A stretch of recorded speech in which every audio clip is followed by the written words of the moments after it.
Good evening, everyone. This is the Willington Board of Education meeting on Tuesday, July 9th at 2024. We are calling the meeting to order at 7:02. We will begin with the Pledge of Allegiance.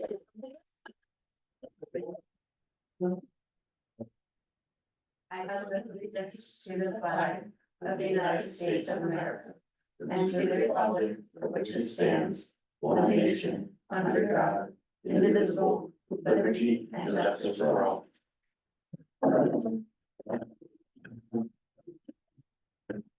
Next up, we are welcoming participants to join us for present to speak. If there's anyone online who would like to do so, you can there's not that many.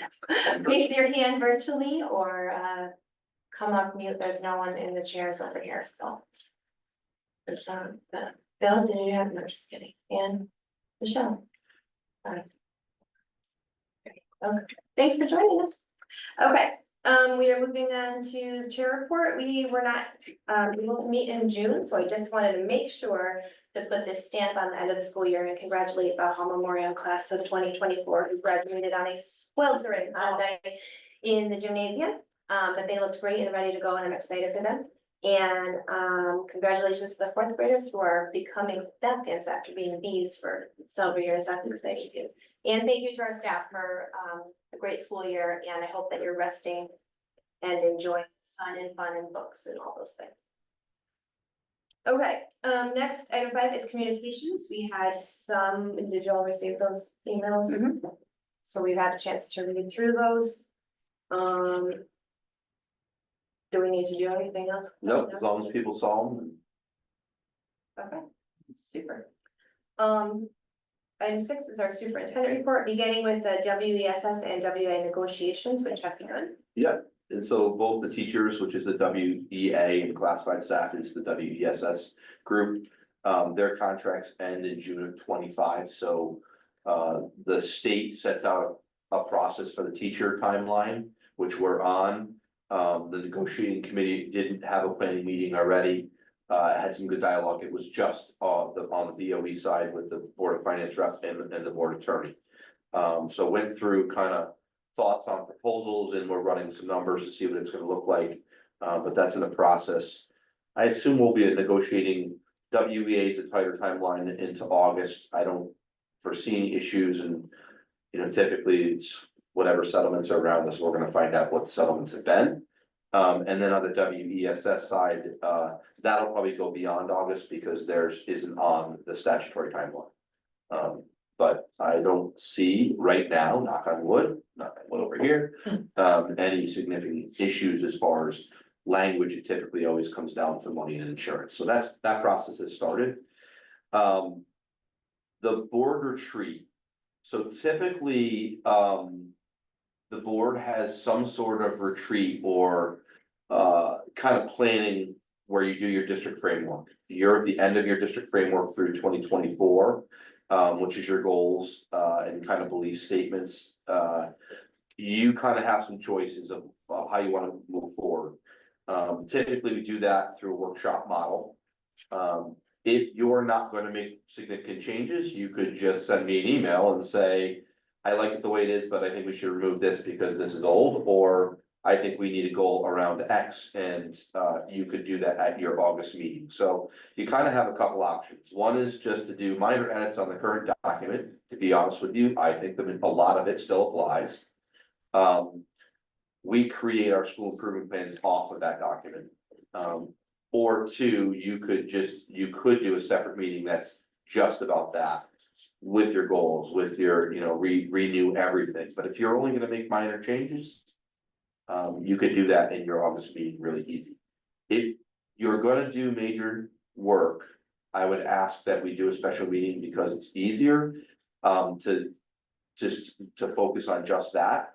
But also for approval purposes, it allows you, John, just keep an eye on that. When I see a double decker, I get a little nervous. Mm-hmm.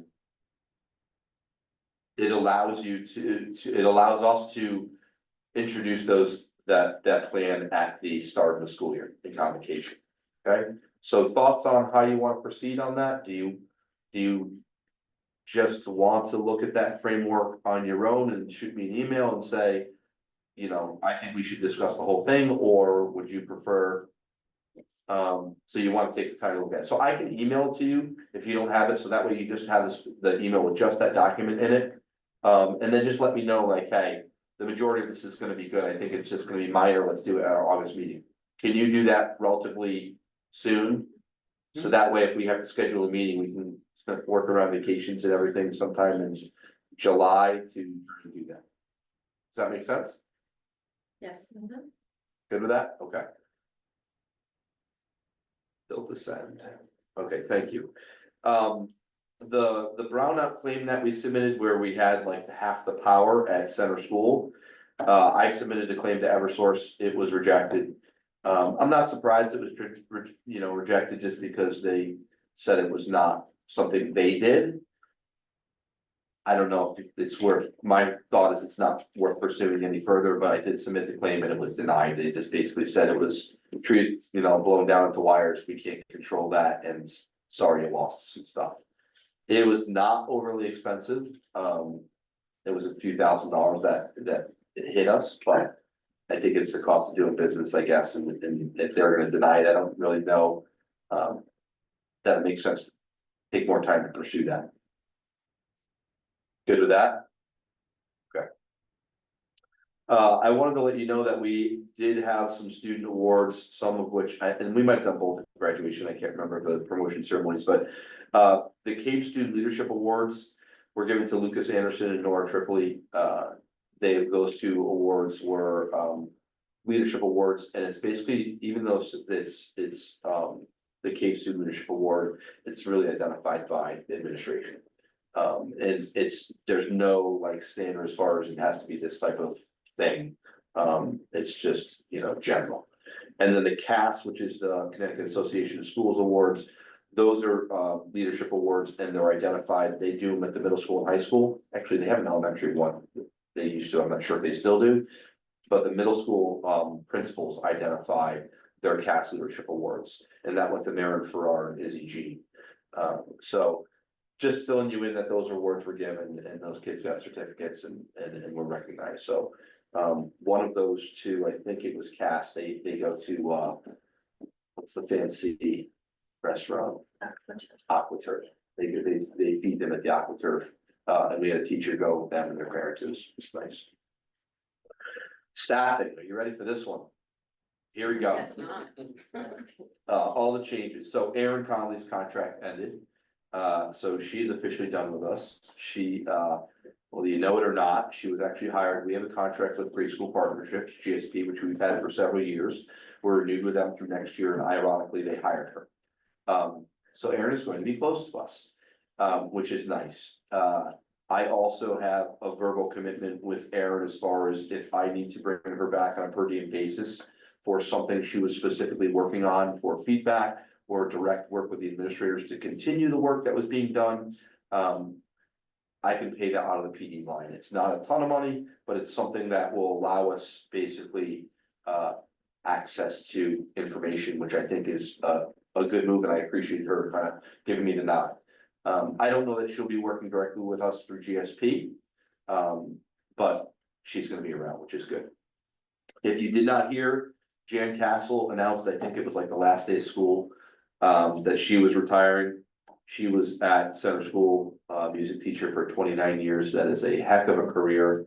I think one thing, I said this to Jan, is that when people celebrate our music programs and our drama programs, I think what they don't realize is the core that is built is at the elementary school. Those kids move to the middle school with a really good foundation. And I do believe that's a big part of why they're successful moving forward into our music program. So she's going to be missed. There's that position is going to be posted. To be blunt, I know that there's a conversation going on right now considering we have a 0.4 art position and a 0.6 music position. I think there's going to be some internal conversation, and I'm just giving you a heads up on this. And if people feel strongly about this, I'd love to hear about it. The potential to reverse those schedules, to make art 0.6 and music 0.4. Doesn't really impact the budget at all. The space is a shared space, so that's why it's 0.6 and 0.4. Because 2 days a week, it's one person, 3 days a week, it's the other. To be honest with you, I could go either way on that. I'm not sure, there's a great solution for it. What's the rationale for making the switch? So one of them is, having a newer art teacher in there, someone who is willing to do a 0.6, and has requested more time with students. If you remember, that's a newer position. It used to be shared between hall and center. And just now, it's just the 0.4 position, standalone center school. And to really accomplish the things that we want to accomplish in art, that's the request. Now, could it be at the detriment of music? That's what we have to consider. So we're kind of internally reviewing that thought. It would work in the schedule. We know it would work in the schedule. But we have to have some conversation around it. I share it with you because if you don't see that posting right away, don't think that we're just sitting back on it. I have an admin meeting tomorrow. It's part of our conversation tomorrow, just to get some more information.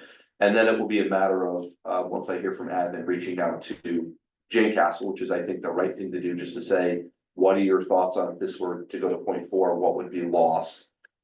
Could it be done?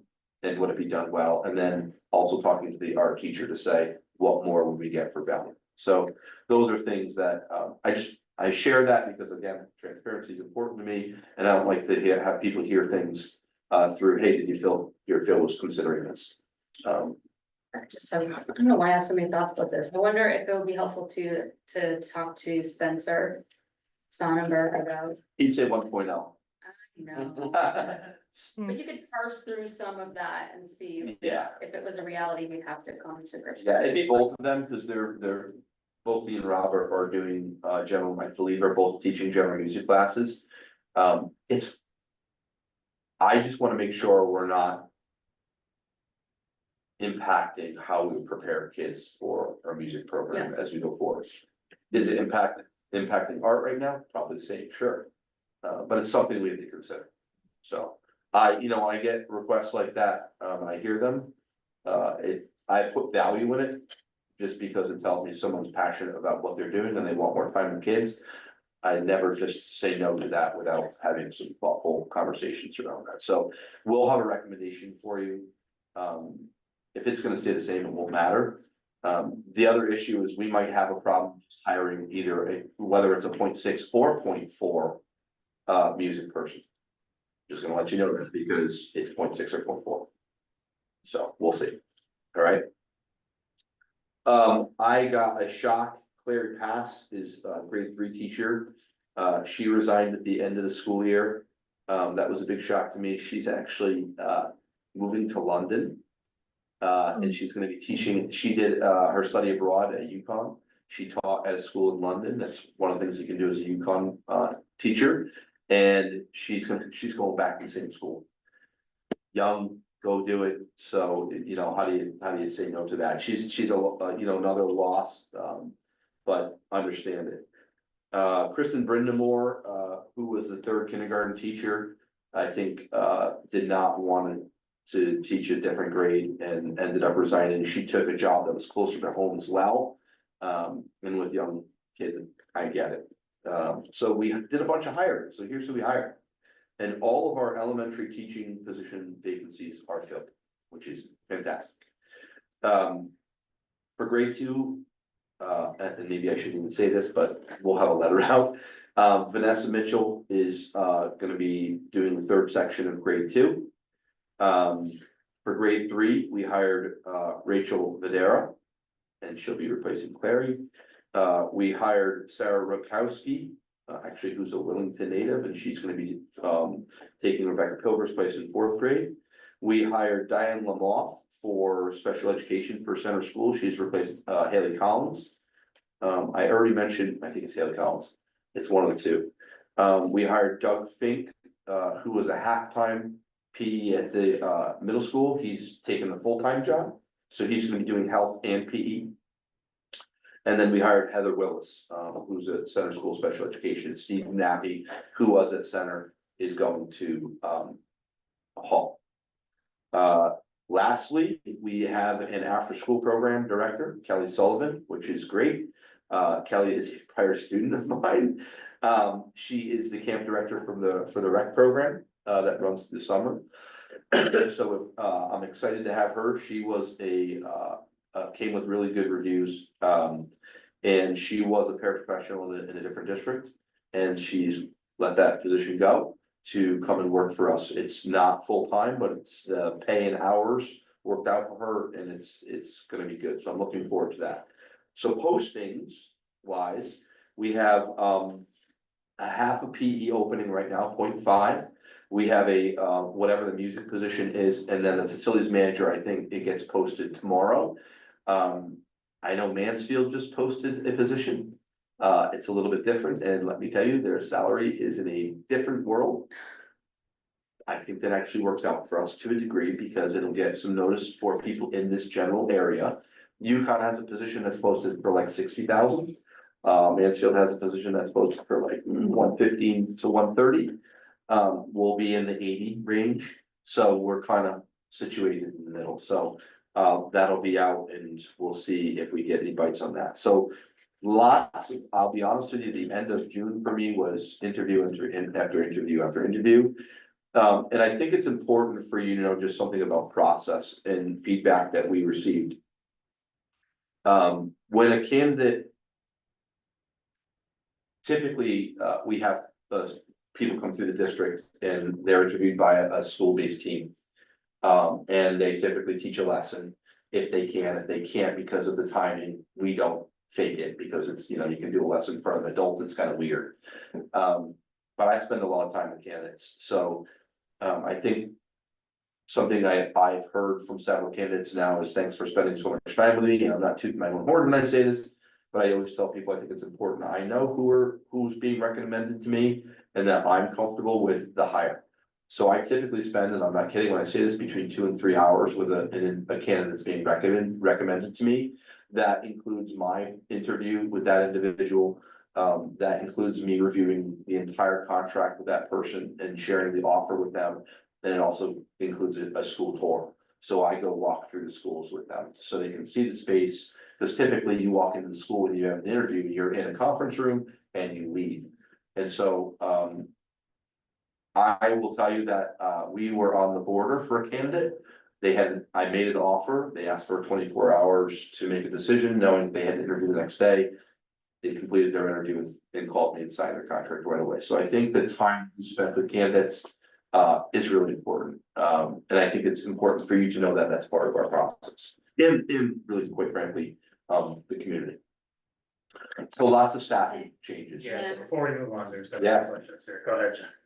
I just wanted to know if part of the process of the facilities coordinator would be an opportunity for us to speak with them, or is that just? Oh, yeah, we're gonna form a committee. We'll have it's not gonna be everybody, but I figure, I'm probably gonna have, my thought is right now to see if someone from Public Works wants to be on there.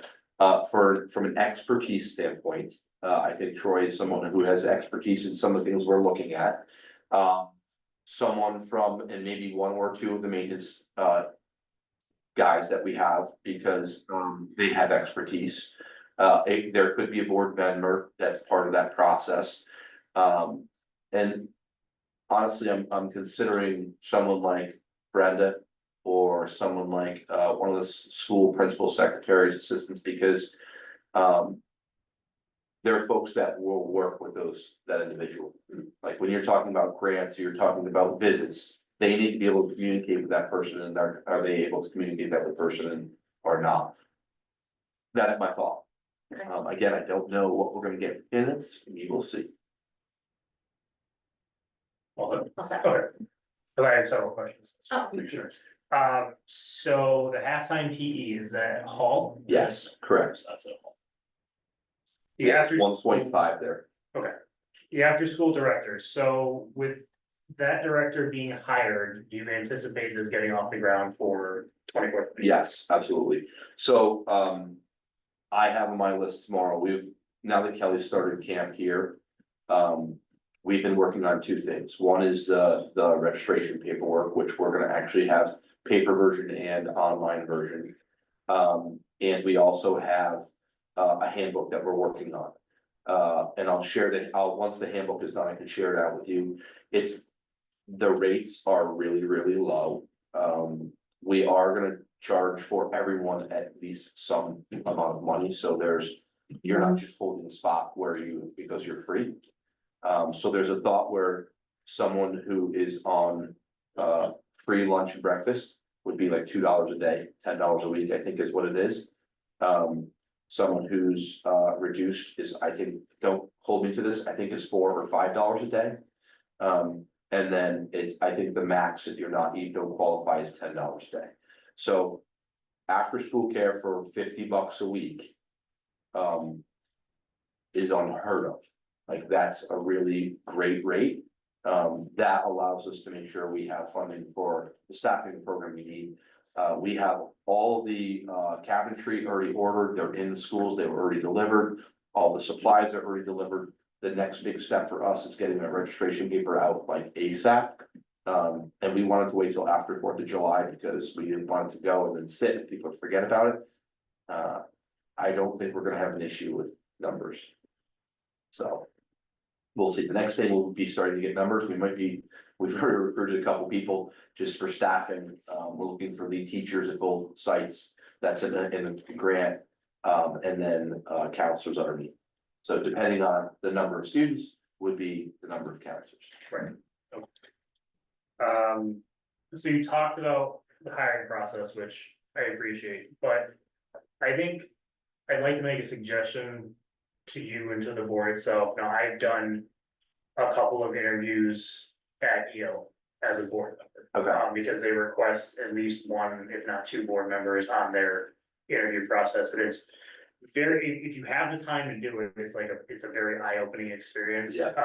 I would like to suggest that be not necessarily a requirement, but an option here. Is it for admin or is it for all staff? They're all set. Really? Interesting. I've done it for math, I've done it for PE, I did PE and health one, that was actually a lot of fun. And I've done one for, not special education, English. As special education teacher on that one. How big are the typical committees, sir? So there's the principal, the department head, a student, sometimes another teacher from the department, and then one or two board members, and there's an option for a third teacher. Okay. But they're usually pretty big, but at the same time, the way they schedule them is all the interviews kind of happen back to back to back to back. Yeah. So it's maybe a little bit easier in that regard, but it's definitely something that's beneficial, I think. So it's something to consider. Yep. And my last question, since we brought up the facilities manager, is going to be, who is the facilities manager going to report to? And is there a way for this facilities manager to report to the board and not to you? No. You don't evaluate. The only person you evaluate legally is me. Okay. All right. Honestly, they're gonna report to you through me, and part of their job is gonna be reporting at board meetings, not me. So Okay. when it comes to CIP stuff, honestly, hire someone. I'm not presenting the CIP thing. It's Okay. gotta come through that person. They've gotta have the information. They become the expert on those things. They give any follow-up for projects. They're giving you information about quotes. I basically become a CC. So when they send an email out to the full board saying, we've identified this vendor, this is who I'm gonna be recommending, this is the package of why. I'm CC'd on that at the same time you are. I'm part of the conversation with that person along the way, but they would report to me. I don't want them reporting to principals. No, I wasn't. And I just, they'll work with principals. I think they'll work with maintenance directors. They're not gonna oversee the maintenance guys. That's not the push of this gig. It's really around the projects and the evaluation and getting out RFPs and evaluating and finding the best of the best for the least amount of money. Okay. Grants, things like that. But yes, that is my take on it, and I don't know that. I think I become that person's evaluator. I don't know that I would have that. Mansfield has a weird, take on it. They have an extra position. It's like, they have someone that, I almost call them like an assistant superintendent, but what they did is they posted it for the town and for the schools. So their facilities manager reports to someone who is in charge of not only facilities, but, like HR of finance, like there's a head of that. And so I see that as like an assistant superintendent who has multiple groups they're responsible of. And that's who that person. Okay. That being said, we segue into others, if I have a question that's part of other. If we're, Oh, yeah, I don't even have anything for other tonight. I do, so, Mansfield Little League winding down, just past, like, we played into June, so. I was approached by one of the members on the board of Mansfield Little League that they like to utilize our fields, but what they heard was. To get the permission to do that or set that up, it has to come, it doesn't come through the school, it comes through the board. So I'm just relaying the information I'd like to allow them to use our fields These because. facilities come through my office for field space, for Okay, gyms. It does go through the school first if it's not if it's summertime, it goes directly to me. But the facility, use of facilities is just a form, and it said they have to have $1 million policy, which pretty much everybody does. And then it's just scheduling field use. Are you okay, looking for softball? softball, they're looking for everything, so just, because I have Willington kids that go to Mansfield, Yeah. it's Mansfield, Yeah, Willington, this so. one is a little weird. I'm not sure about this baseball field. If, I mean, our teams play on it, but I'm not sure if it's.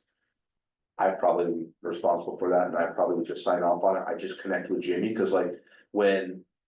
The local baseball team plays, I don't sign off on that, he does. Okay, So he schedules that, but when it's on-site school, the softball field in particular, or the soccer fields, or the gym, that comes through me. okay, It hits the schools first, they sign off on it, and then I do the final on it. okay, so. Can I give the contact information for you and for Right. James? Have them call Brendan, Oh, okay, have them call Okay. Brendan, yeah, for sure. that's all I have. Okay, moving on to the financial report for June. Share this. So this is always a weird time to report, because we're wrapping up all the finances for 23-24. And then, that's gotta be bigger. What's that? Actually. Oh, you did, it. Thank you. It was your team, perfect, appreciate that. And if I were gonna give you a start of the 24-25 report, it would just look like your budget. Because I literally have not approved one PO yet, so nothing's encumbered. The staffing is starting to be encumbered because the first payroll will go out, but your first report for 24-25 will come in August. All of the contracts for like Novus are encumbered by that point. All the contracts for busing should be encumbered, all the contracts for staffing should be encumbered. So you'll see a budget that's actually, there's some money that's being covered. This is a July 9 report of the end of 23-24. Okay? So I wanted to give you a sense of where it's at. Some money came back, which happens every year. And then some money was spent. So you can see what was spent. So we encumbered funds for the chimney repair. We had a professional come out and give us another bid. It was way less than the other, with very specific detail on how to repair. They're gonna do it this summer. And we signed the contract for it. The other funds that we encumbered were the circulator pump and the starter coil that's related to the power outage. There were some other supplies, things that were done at center school for the most part, but that was pretty much it. Hall school, we had 2 classroom doors that we noted that during lockdowns. They would try and close their door, and it's not even during a lockdown, but this is when unlocking the door was hard. But when you close it, it was like swinging back open. They were, we had a professional come out and evaluate the doors, and they said the hinges are way off, the whole frame is off.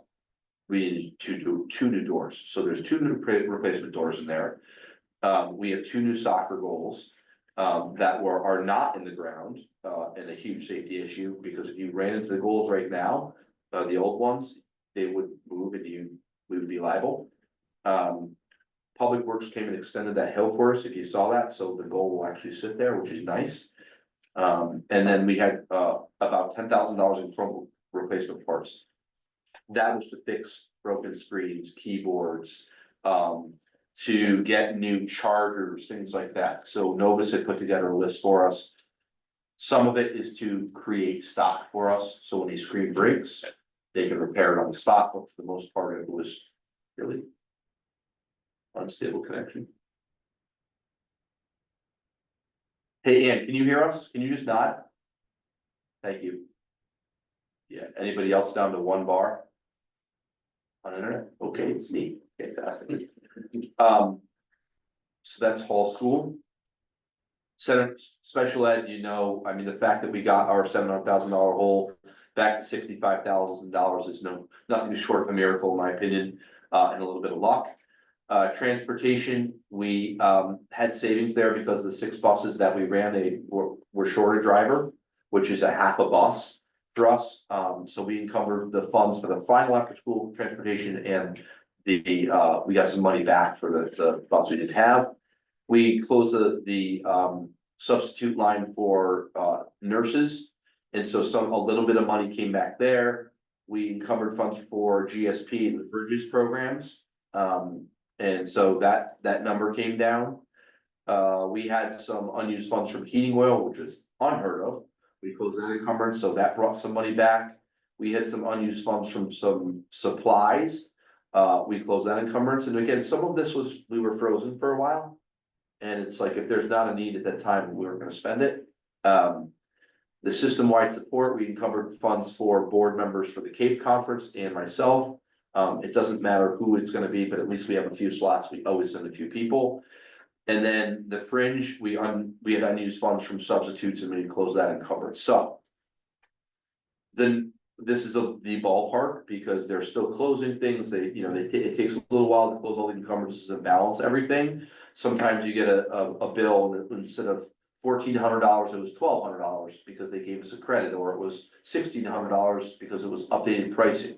This number may change a little bit, but our ballpark is gonna be closing around $40,000 in the plus, which is great. That is the money that you will then, you'll hear me make the recommendation to say you could move that into your non-lapsing fund.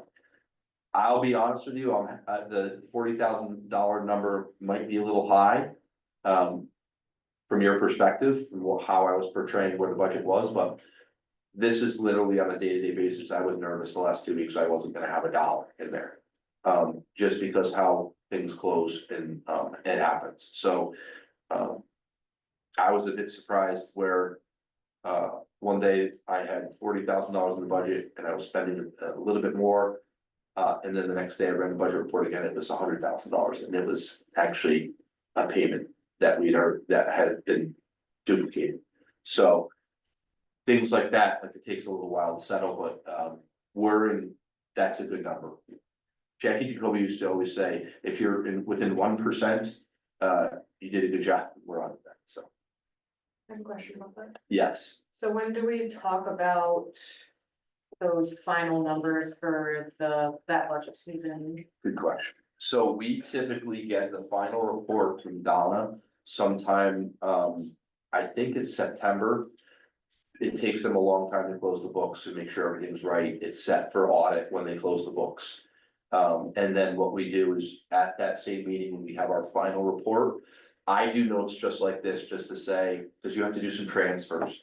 Anything any program that's in a negative 2 and 3 have to be zeroed out. Okay. So you'll have to make transfers at that meeting once you have the final budget. So what she'll do is she'll give you a final budget. And really, that's the real budget. And then we'll do another budget that is zeroed out with the transfers. And then your third action will be whatever your balance is, you'll hear me say, please, I would ask you to make a recommendation to move the money to the non-lapsing fund. Okay. So that's typically in that September time frame. It may be as late as October. It's just the rollover process and the restart of the new budget, especially because we passed late. has been slower than normal. So they have a lot going on, and I'll be honest with you. It could be October simply because the number of COVID reports we have to file for grants. I'm not kidding, it's pages long. It's just the name of the grants, it's a lot of work, big districts, I have no idea how they're doing it. But we can balance every time, so. I have a, since we're here, I have a process question. And I know we're not doing it this year. But this was brought up during budget season, so I wanted to ask why this is the way it is. When we have our non-lapsing fund max. And we have money left over and we give it, essentially send it back to the general fund of the town. Why do we do that as opposed to creating a new line for the following budget to take it away from the following budget? Say we don't need this much because we have, this was left over, we rolled it into the next budget. Why do we give it back to the general fund and then just start? So two parts to the answer. One is you typically, like last year was probably the first year I guaranteed a number. I guaranteed that we were gonna return $125,000. I've never done that, and I probably will never do it again. It was grant related. We won't have that information in time for the budget. When I'm drafting a budget in January, I can't give you a sense of we're going to have $60,000, because if you take it out of the budget, you're technically offsetting the budget, and then you have to have the money.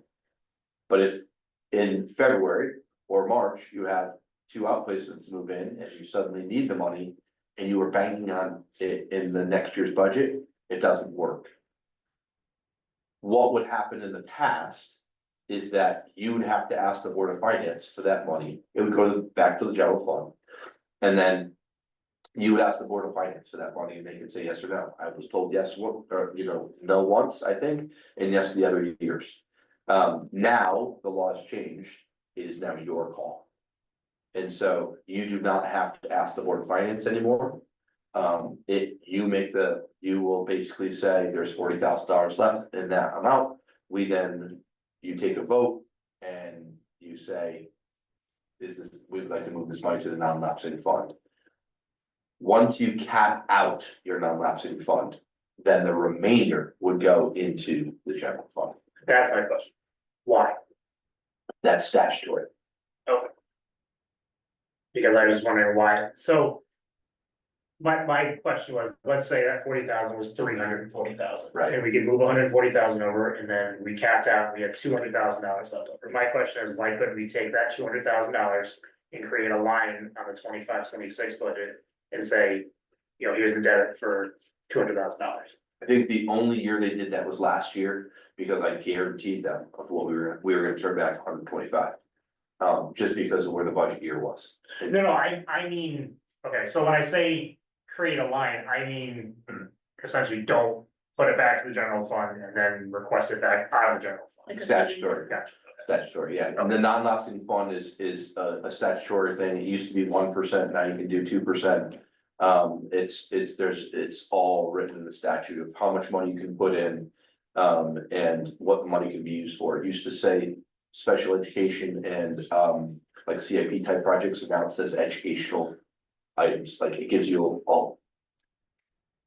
a lot wider reach. No, I get that, I think you're confusing my question, but I think. No, I understand what you're saying, there's no other avenues that boards of education can use besides the non-housing. It's not like we would create another line item for like a capital reserves fund specifically for special education. We're not the group, you're not the group. No, that I can do think that. just for the budget in general. For the education budget, I was trying to say, not special education, just education in general, they have like the extra savings accounts, it's. Like you're saying. Board of Finance could, you cannot.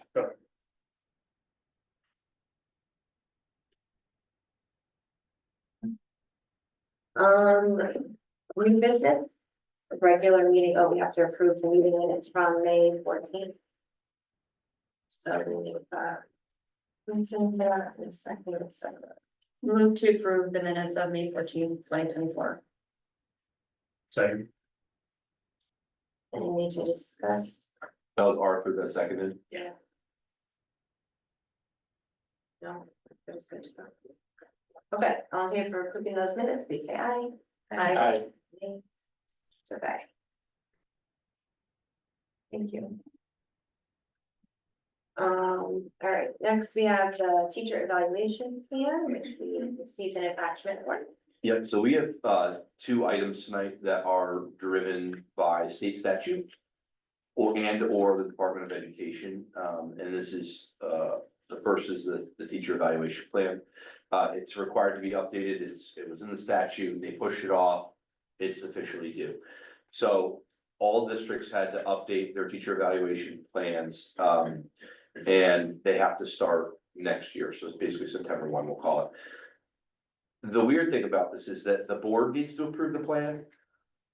But it's really, you're just a rubber stamp, sorry, in my eyes, because the requirement is that the plan is basically developed by the Professional Development and Evaluation Committee. Which it was. So we had a team of teachers from both schools, administrators and myself, sit down for numerous meetings to go through the requirements of the plan. The state gave us requirements of things you have to have. They give you requirements of things that you can choose from for rubrics, things to utilize. We use them all and we create this plan. So the committee fully supports this plan. There's nobody on the committee, and including union, who does not support this plan. The major changes that are in this plan, they found out that educator ratings at the end of the year, everybody got a rating, that it was useless. That was just, they were collecting that data at the state and they're like, how could everybody be exemplary? That wasn't the case of how we reported it, we did, but some districts did, and it was kind of frivolous. So instead of doing that, they're moving to utilizing a rubric that basically doesn't give you an overall score, but identifies areas of strength and areas in need of improvement. And it's the Marshall rubric, which is part of this plan. The plan, I can show you, oops, share screen would be good. The plan, oh, by the way, there's our framework. This is what I was talking about earlier that needs to be reviewed. The plan has all these things. If you had a chance to look at it, some of this is, the majority of things that are in here, again, are required, and we built them out as we saw fit. That was the group that was on the committee. Really what I'm gonna get down to is this. So it just lays out the responsibilities that I have, the administrators have, teaching staff. It identifies the number of observations. And then if there's supports that need to be in place for a teacher, it provides that, targeted assistance and what that specifically looks like. You can kind of get a sense by this graphic of what the process looks like. So goal setting by mid-October, admin can start their observations here. They do their mid-year check-in to talk about their goals and observations whatever they've had. And then they have their end of the year reflection that gives you some feedback about what they look like. And the idea here is that the student growth is improving, right? The teacher tool bag is improving because you're building off a rubric. That's important too. But they don't need a score to determine that, use the rubric. There is an appeals process in this, which is required. In case there's ever a question about plan implementation, or data collection that, if someone said, well, do you really have that data? We have to back it up. The plan itself, the state has some, if you want to know what the number of observations are, so non-tenured versus tenured teachers. There's a minimum of 3 informal observations that teachers go into. For non-tenured teachers, there's 5. And then they have at least 1 review of practice. 1 review of practice is something like, hey, you were in, we could see that you were super engaged in the professional development session that was done. You took a leadership role in your group.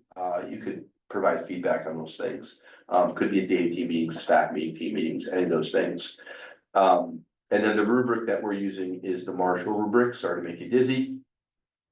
This is the teacher evaluation rubric. You have to use a rubric. And this is one of the approved ones, and the grid that's there right here is 6 domains.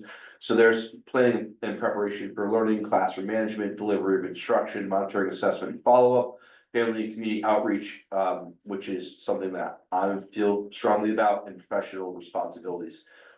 They do get a rating, meaning in each of these where we have evidence. But if there's no evidence, one way or the other, you don't just guess, you just leave it blank. The idea is to have as many as you can, but if you don't see evidence, and what happens is the teachers will take this and they'll create their goals based upon data that they may have, student data, and work with their administrator to have a collaborative goal or goals, could be multi-year goals, to identify what areas they're specifically going to work on. And we did not dictate what areas. It's professional growth will help coach them if there's something, if it's classroom management related. But this is the grid that they would use. And if there's ever an issue about what's happening in growth, and we don't see that, there's a process for it, tier 1, 2, 3, and then there can become a teacher assistance plan where it's documented. And that's the process where it could either be you made it through, you improved, you could extend your teacher assistance plan, or you could be recommended for release. Question, just trying to think of how to word it properly. So if they're being judged on metrics where you're only allowed to pick those certain subtopics based off of evidence, isn't that false data? Because if you're leaving it blank, it's not counting towards the whole. So. You understand what I'm trying to ask? Yes, because there's no specific overall score. It's just a blank. But what if there were 10 things and there's only evidence based on someone's perception for 3 of the 10? You're missing 70% of potential data to judge somebody off of. Potentially, but there's probably 10, 12 items in every single grid. So to evaluate every single one, you're not gonna get. The idea is that you're not gonna, they've changed this model from, I will say, gotcha model, like here's your overall score, to how are we gonna help you grow? And that's doing it through that targeted piece. So they may have a focus area that they're working on that's gonna be in specific in management, and they're gonna pick 5 things. Where that's where the majority of our support is gonna go for that person. It doesn't stop us as administrators though from saying, look you're missing this whole piece, and providing support around that as well. So are you or the administrators able to see what's left blank, Oh, yeah, what the blanks are? yes, So, so, it's- okay, so it's not like this obscure thing No. where it's like, you know. so they do this, meaning the teachers, complete this as a self-evaluation, like, where do you think you are? Okay. And then they do it at the end of the year and beginning of the year. And then when the principals go in, they're using that rubric to circle and say, this is what I saw, this is my observation, this is the data I'm checking. So is the evidence observation? Correct. Right, and so like for the tenured teachers, it was 3 informal class observations. So those are usually unannounced, and the administrator just kind of glides into the classroom and sits in the back, or really their job is just to observe everything that's going on in the room. So they may not see some of the things that are on that rubric just because of the time that they pop in or what have you. So that's why those like post visit conversations are important, because the teacher can say, like 5 minutes before you got there, we did this awesome thing, and that's what covers this part. So I think that can help too. That's happened to me before, where like right after the administrator left, we launched into this whole huge amazing like class discussion, and it became a project, and they missed that whole part because they had to get to another meeting or what have you. So through those conversations, you can kind of fill in the blanks a little bit too. And the review of practice too, like that's another way that they could see what you're doing, what you're building. And you can show them some of those highlights. Like if I know there's a goal that's been kind of blank throughout the year, mid-year, I'm gonna make sure I bring something to them that's gonna hit that one, so they can see how I address it and what I do. Okay, yeah, I mean, I can appreciate that, maybe instead of just having like oh, you got a 5 out of 10 for a score, I mean, a numerical value is kind of I like that because I'm a data-driven person, so I can appreciate that, like, okay, I'm average or above average or below average or whatever, like, I appreciate They're gonna that type see of that. data. But like, I just feel like, I just wanted to make sure we weren't losing any type of quality of standard because we're straying away from a numerical data point. And we're just saying, giving kind of like an overview of. You know what I'm trying to say? I didn't know if this, like, I can appreciate that people have looked at this and said like, well, they're not really using this and it doesn't really seem like we're achieving anything by using that. This is what metric. they're gonna see soon. You know what I'm trying to say? Like, I didn't want it to be just this vague, like, oh, you can, So when they see this I improvement don't know if I'm necessary, wording it, right? it's not, there's no number tied to it, but if they see something that says improvement necessary, it does not meet standards, Okay, and we have evidence for that, that's like jumping off the page to everybody. okay, And that's where we're gonna go, okay, how can we support you? right, And put some things in place. There's no overall score, but you may see that someone has highly effective and effective, and maybe that's a bad example on this one, but they all have that. Go to this one. Delivery of instruction to me is critical, right? This is one we have to knock out of the park.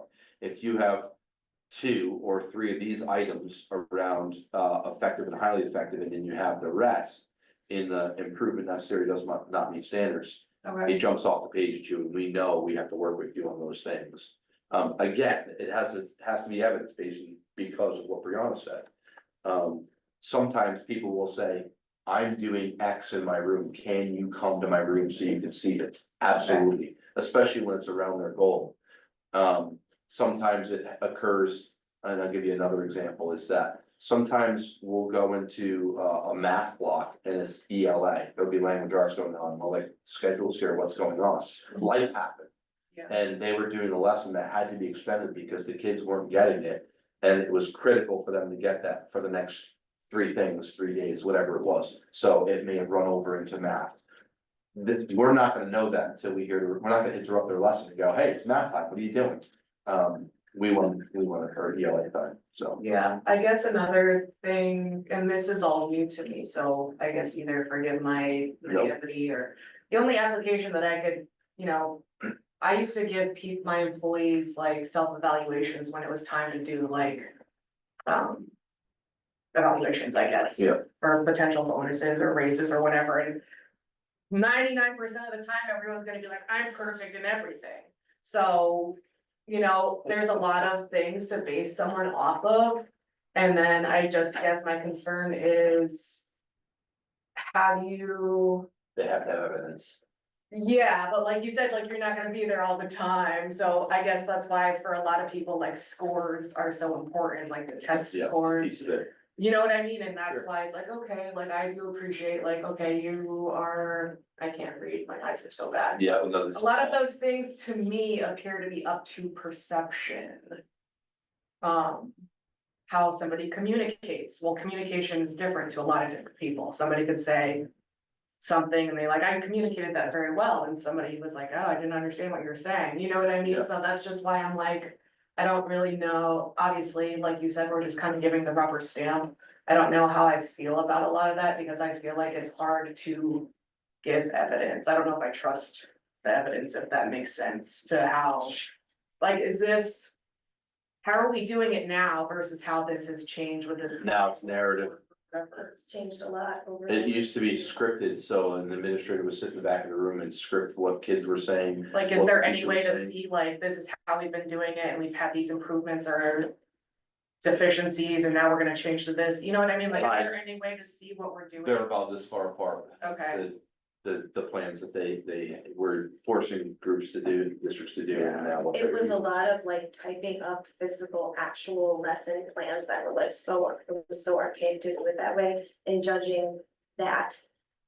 To me, the value is watching the teacher and their craft in the classroom. with Yeah, kids, and that's what that absolutely. is to me. okay, I think we're lucky because we have a small district, so our administrators know the teachers, they know the children's by name most of the time, Mhm. and they're popping in and out of all kinds of things all the time. They could see a class lining up in the hall to come back from music, and the principal seeing things that they maybe wouldn't have even seen in the classroom, Right. that's going on. okay, So it's not always just, a tiny snippet, there's other ways, we're lucky in that way. And then I think I saw something in that document about, the point is to help teachers be learners and to continue their growth as well. And, so this kind of thing also aligns with standards-based assessments and grading. And, looking for growth within students, so like at the elementary level, that's, you're not gonna have like a C or like a 63%, you know? They're gonna give you a score that's, more like this, a little bit more descriptive, yeah. So we're on page C now, how many are there? Yeah. Pretty realistic. But like, is there just this one page? Yeah. Like, I guess, how many, Yeah, do you there's, have a total, like, there's 100 different things that we're looking at, or? they do have it on this rubric, but the state doesn't want you using the total score. I understand that, I'm It's just not. saying for my own How many personal. headings are Oh, there? there's six headings. Right, yeah. There's and then 6 each headings, one- they all Six go through headings. Okay, Yeah, it's these 6 domains right here. like I can appreciate a group of people or this one woman or whatever sat down, was like, these are specific things that we're kind of looking for as a generic thing. What it also allows us to do, Sam, is it allows us to take all of the evaluations for teachers and to go through them and go, it's really clear when you circle where people are at, Right. right? You have evidence for it. You look at it and go, hey, we're knocking it out of the park on these 4 domains. Look at these other 2 domains. It doesn't look good. Well, guess where we're gonna focus on our goal setting. Okay. So that's allows us to do that for good professional development as well. Yeah, and I could see how it's worded, that it could be thought provoking, and they're like, oh, that's something that I. And they have to do a minimum of, again, this is just the people that are tenured, a minimum of 3. They have to do the write-ups for a minimum of 3, which is what we have now. There might be people that get 6 or 7, Okay. depending on what you see, John, I know, sorry. That's fine. Do you have a piece of software helping you manage that, like ProTrack, anything? I love that you're asking that question. No. So we were using the state's program and I can't tell you how much it was hated by my staff. Mhm. And they were very glad when we did away, we said, we're not gonna use it anymore. So we switched over to Google, and it's worked very well for us. Like docs and things like And so that? basically what it is we're creating one, when we tested out this year, we created one monster doc. So you don't have to click between multiple things, like what happened last evaluation, what were we talking about, we have to open this document.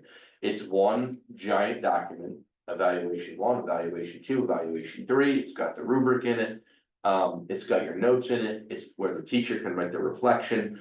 So it provides the rolling picture of what they're doing, and everyone has their own.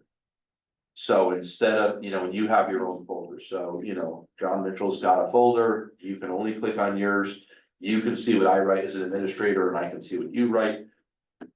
Honestly, it's just a matter of clicking share again and typing my name in and then it's back, as opposed to what we were using was too much. And this is the good piece of being small. It can work on a smaller scale for smaller districts, and we're making it work. We're trying to figure out, and it's not been so great yet. I would love to have this rubric electronic, so it's a click, click, click, click, click, as opposed to circle and scan. Mhm. But we haven't figured that one out yet, so we're trying to figure that out if we can do it through a Google form. That isn't bad, yeah. And see if there's a way that we can do that. It's just a lot of. It's not clean, working with Novus on it. Makes sense, and now, when you wanna go back to like a previous year's evaluation, does the administrator usually pull them both up, or do you not really use previous years? Or- No, we look at prior data, Yeah. For the most part, it's about the kids in your classroom is the next one, unless it's a person who's had some struggles. And Being smaller at. they know that, and we know that. Mhm. So. Okay, so what do you need from us? So this is, I have to submit this plan to the state by August, so I'm requesting you approve this plan tonight. Again, I know I hate to say it's a formality, because it's not something you develop, but like they script who has to be on this committee. And it's a document created by the committee and was fully supported. So I'm asking you to approve it. When does it have to go in August? That's when they want it, because the state No, wants to. what day? I think it's August 1, Arthur. They want to, review all the plans, even though I don't know that we'll get feedback on the plan. Are other districts using this particular? Rubric? Yes, yeah. I think just like when we had to evaluate the English language arts, elementary curriculums, they gave us some examples of things that you could use that were state approved. I would be nervous right now creating your own rubric and submitting it to the state, because I think you would get denied. So we chose one of the rubrics that, when we went through the rubrics as a committee and said, which rubric do you think is the best? And this was the one by far. Everybody said it makes sense, it's clear, it gives good language. That's why I was selected by the committee. Is there a place where the data can be compiled, so there's like generic kind of reports about teacher, that We- all private stuff, All done by hand. okay. Yeah, it's all done by hand, so we don't have to report anymore to the state as far as like we had to report out, used to be like how many people were exemplary, how many people were. Oh, you know, yes, you said We don't that, have to sorry. do that anymore, but we will sit as an admin team and say, okay, let's point wise, this is where the points matter. You know, we assign 1, 2, 3, or 4, we're not doing it necessarily by individual, we are doing it by individual, but more for a group picture. To allow us to go, where are we doing well? Do we have real evidence to support that we're doing well there? And really, what is it? And then where are we not doing well, and what evidence do we have, and what do we need to do about it? So that's how we'll look at the big picture of it. So they're changing the verbiage, but it really, at the end of the day, and in order to internalize and see where you are, you're still reverting back to the points. Even though Yes, they but the teacher doesn't get the individual rating, it's more about the whole as a rating, like, do we have 15 people that are, you know, getting exemplary in this one area and the rest are not, and why is that? It's So you guys again, are gonna. the twist is about Are gonna go through and We will, actually yeah. look. Yeah. And We this will. happens in the beginning of the year and then again at the end of the year. So the beginning of the year will be the goal setting tied to this specific rubric. And at the end of the year, when we have all the data, we may do it at the middle of the year too, just to see if there's any trends that we can see. But it'll be the first time, so I will be rolling this out at the staff meetings in the beginning of the year. Alright, so. I understand you feel it's just a formality, I mean, this came out at 5-1 today, so I'm a bit uncomfortable. Approving something that haven't reviewed, but. Being here, the one thing that's standing out to me, I mean, this is honestly a 24-page document, so it's. Yeah. Tough to go through. One of the standouts for me is family and community outreach, and a lot of this stuff. That you're judged on here, how is that? How could that be measured in the setting that you're giving the example of? Because a lot of this stuff is, you know, shows each parent an in-depth knowledge of their child and their strong belief that he or she will meet, or exceed standards belief, that's B. And that's it, that's when you exceed, so like something like that, how does the administrator or the evaluator know that they're doing that to all the parents of all the kids? I'll give you some examples for both, so for all of these. So when you look at all these and you walk into a classroom, you're not gonna see every item. Because you're not gonna hit certain pieces of the rubric. The planning and preparation for learning, you're really gonna see during formal observations where they're giving you lesson plans. Or you see a great lesson plan and you say, hey, or you see a great lesson and you say, can you share that lesson with me so I can share it with John? Or you walk into a lesson and it's not going as we wanted, and you wanna see the lesson plan so that you can know what's going on, you could then use A. But typically, if you're just going into walk-in construction, it's just, you know, run of the mill, you won't be able to circle anything on A. B and C, classroom management, you'll see during an informal observation, you're in that room. You'll see delivery instruction in the room. For D, monitoring, assessment, and follow, you might see, but it also might come through a data team meeting or a conversation in a staff meeting. You might get into some curriculum work assessment. That might be where an administrator sees this evidence. When you get to E, family and community outreach, they have to keep logs. So they identify ways that they're communicating with parents. If they're making phone calls, they have to keep a log of their parent phone calls. If they're copying emails, they're copying the principal on an email for something, really, I'm gonna say it's something that's important, they'll do that, but they have the record of their emails and they have to go back through. I do the same thing for my administrators. So when I'm on all the emails that go out, basically for all center school, all HMS. So when I see something communicated out, or I'm CC'd on a parent email that's critical, I put that into an evaluation folder, and we talk about that as evidence of something that they've done. I also make notes if there's something where there wasn't a communication. John, you're my example tonight. Something happened, and I know something happened, and then it gets to me, and I was not clued in on what was going on, and they did not communicate with the parent. I'm saying as administrator, I would then say, why did you not communicate with John? We'd have that conversation, and then I can still put that as evidence, because it's missing in mine. So that really is where some of the family and community outreach is like, are you going to PTA meetings? How are your conversations during conferences? When you're in PPTs, that's all part of these things. It's really, there's a lot of different avenues you can see it. And sometimes, I'll be frank, we have some teachers that love working with kids, and the piece that working with adults is harder for them. It's where we have to work with them. But it might be updating their website and making sure, because it's part of the communication for family, community outreach. Are you using the app is escaping me? Classroom. Google Classroom or Class Dojo? That's evidence. You've got all the information you're sending out to families to show that you're providing information. It doesn't hit necessarily all of these, but that's where we'll see that. And then F is that professional responsibility about, look at how are you handling yourself in meetings? Are you showing up late? Are you being a good team member? Are you taking risks and providing some leadership in situations?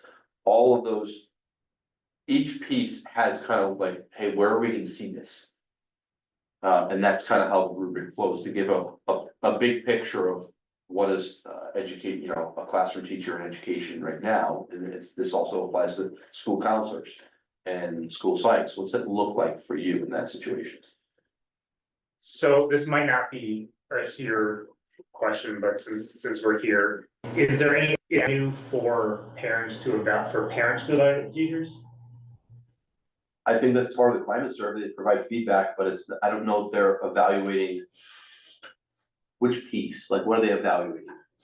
I mean, just in general, overall, like at the end of the school year, not the beginning, like mid-year, end of the school year, how my child performed, did my child come back with anything, did they show improvement, things like that, that kind of stuff, where it's tough to say, but it's tough to verbalize, but you understand it all, what I mean, like, Yeah. a parent with a concern that baby doesn't get resolved through the year, besides essentially just calling and saying, I think this teacher did something wrong here, is there an overall evaluation where maybe there's some positives and there's some negatives for the teacher? I think anytime I see feedback, it typically comes through our climate surveys. And even though it's about climate, there's all sorts of climates on our climate surveys. X teacher is the best teacher we've ever had, connected, communication was great, child made lots of progress. We also see sometimes comments that'll say, Johnny didn't make any progress this year, or really had a rough year, disappointed in X teacher. We'll see those things sometimes. My feeling is it should never get to that, because when we hold data team meetings, we can see John is not making progress, and X teacher better have a response. We have committees that, when they have data team meetings, they're talking about how John is doing and what's changing for John's instruction to make sure he's growing. Doesn't always work, and there's a process to it, but you're required to provide certain levels of intervention, and maybe sometimes you get to special education evaluation. But that's, I think, part of how the parent process. It's not necessarily an evaluation, but I hope they're giving feedback along the way. This is done really well. I've dealt with those before. If a parent has an issue with the teacher, they're gonna go to the teacher first first. Yeah, and then Well, proceed up the usually. chain. Well, hopefully, right? And then proceed up the chain, so the administration would know fairly quickly if it was expanding past what the teacher was handling, to the family satisfaction. And that's usually the first thing our administrators need to say is, have you talked to the teacher yet?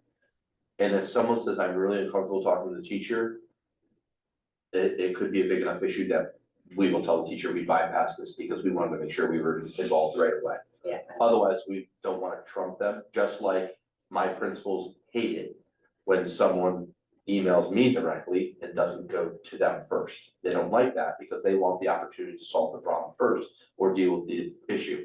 And sometimes I'll just say, look, I've been here forever. I know a lot of the players and they feel comfortable calling me, but I will also do the same thing. If it's a bigger issue, I will get involved, but I'll include the principal. If it's a smaller issue, I'll say, hey, did you reach out to the principal? You wanna try and work with them first. Are we as a board gonna get access to any of the data collected from these rubrics? I mean, you can see the big picture. I wish I Yeah, had the, like if you as administrators go through this and let's say you do one's the best or most proficient in whatever topic it is, and then 2, 3, 4 needs work, or yeah. you know what I mean, and then you go through and you have to add them all up, which we're doing originally anyways. And you're The old saying, program. oh, we have, 65% of our or teachers rather have one, I don't know, however you're gonna do that data, it's gonna be complicated. The more that I think about it, Yeah. but like, are we gonna see like, oh, at the beginning of the year, this is where they were at, and then, maybe midway through, just to kind of gauge any progress with how our So, teachers are and how This this is, rubric's let working? me share this, because this will answer your question, I think. This is, so he had a 2014 rubric, and Marshall had a 2014 rubric, and this is in the back of it. And Okay. so basically what you're looking at is they took all the teachers, right, and the teacher didn't get an overall rating. But you can see, so here's the 6 domains, here's the teachers' names where they scored, right? Oh, Richard's okay. got some work to do. Richard's probably on plan, right? But you can look and go, hey, where are we really missing the boat on this rubric? We're missing the boat on monitoring assessment. And so that professional development and evaluation committee is then gonna take this information and go back and go, what are we doing for professional development around monitoring assessment and evaluation? And this, I can share this level with you at the board level without the names. Right. Right, I can just share and say, this is where, where we're seeing things come out of the evaluations. I think that would be very helpful, if it wasn't extra work, if you guys were already doing it anyway. No, this has gotta be part of the evaluation process. Again, I say with evidence, if someone says, I was this, how do you know that? That's what I've always said, I want, you just can't circle something, that's why I'd rather see it blank than go, well, I would do that. Yeah, but that's my point too, is that you have so many different variables. Let's say for the sake of numbers, you have 100 different teachers that you're evaluating. You're not gonna see the same evidence for every teacher. You're gonna Correct. see different evidence for all these 5 different topics, times A through I is however many numbers, times 5 different sheets. You know what I mean? So I just feel like it's inefficient data. If they're tied to this, you'll see it, because the language is really specific. I We'll see. understand that, but I'm saying like, if you, I don't know if I'm wording it right. If you have however many blanks because you missed that part times 100 teachers, so like that's blank, and then you really have 2 that did it really well, it's not a true score. Right. Because you only have 2 for the average and they're Yeah. both at 4, and you had 50 blanks. That's good information for us too, so then we say, why do we have 50 blanks here? So there's We're not gonna be a seeing- separate thing of like, there's the numbers of Yes, we can, green, blue, and then, okay, well, it's 4, but really there Yeah. was 75% We'll of the know that as population well. was a blank, so it's not really true. just like we do with climate surveys, so we have 100 Potential. staff and we get 35 people that fill it out. Take that climate survey a little bit with a grain of salt, Okay, because it's 35 out of 100 I staff. just like the Same idea of concept. knowing Yeah, what data I'm looking at. hey, we're in at my mind. 100%, but only 3 people. Yeah, So, you know what I you're mean, I'm saying. like, this doesn't Yeah. really seem like, Yep. Yeah, you know, we had 14 people get scores in this category out of 50, yeah, and this is where we fell. right, that to me says, we're not seeing evidence there. Where are we missing it in observations? Where are we missing it? Are we not looking for it at all? Are we not doing it? yeah, Are we not providing opportunities to do it? I think that's good information we'll get out of the tip. okay, Yes. we'll see how it goes. I would like to make a motion to approve the teacher evaluation rubric. Marshall, Do the plan for me, not just the rubric, please. say that? If What? you're, Teacher evaluation plan. Teacher evaluation plan, yes, I move to approve the teacher evaluation plan.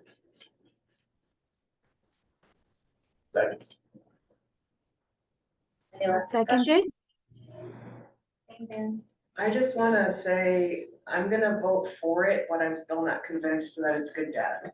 But I wanna see how it goes. yeah, we'll see how it I goes. just wanna Yeah, yeah. support my decision, I'm not gonna abstain, I'm not gonna say no, cause I'm interested to see how it goes, but my brain is having a really hard time wrapping around how this information.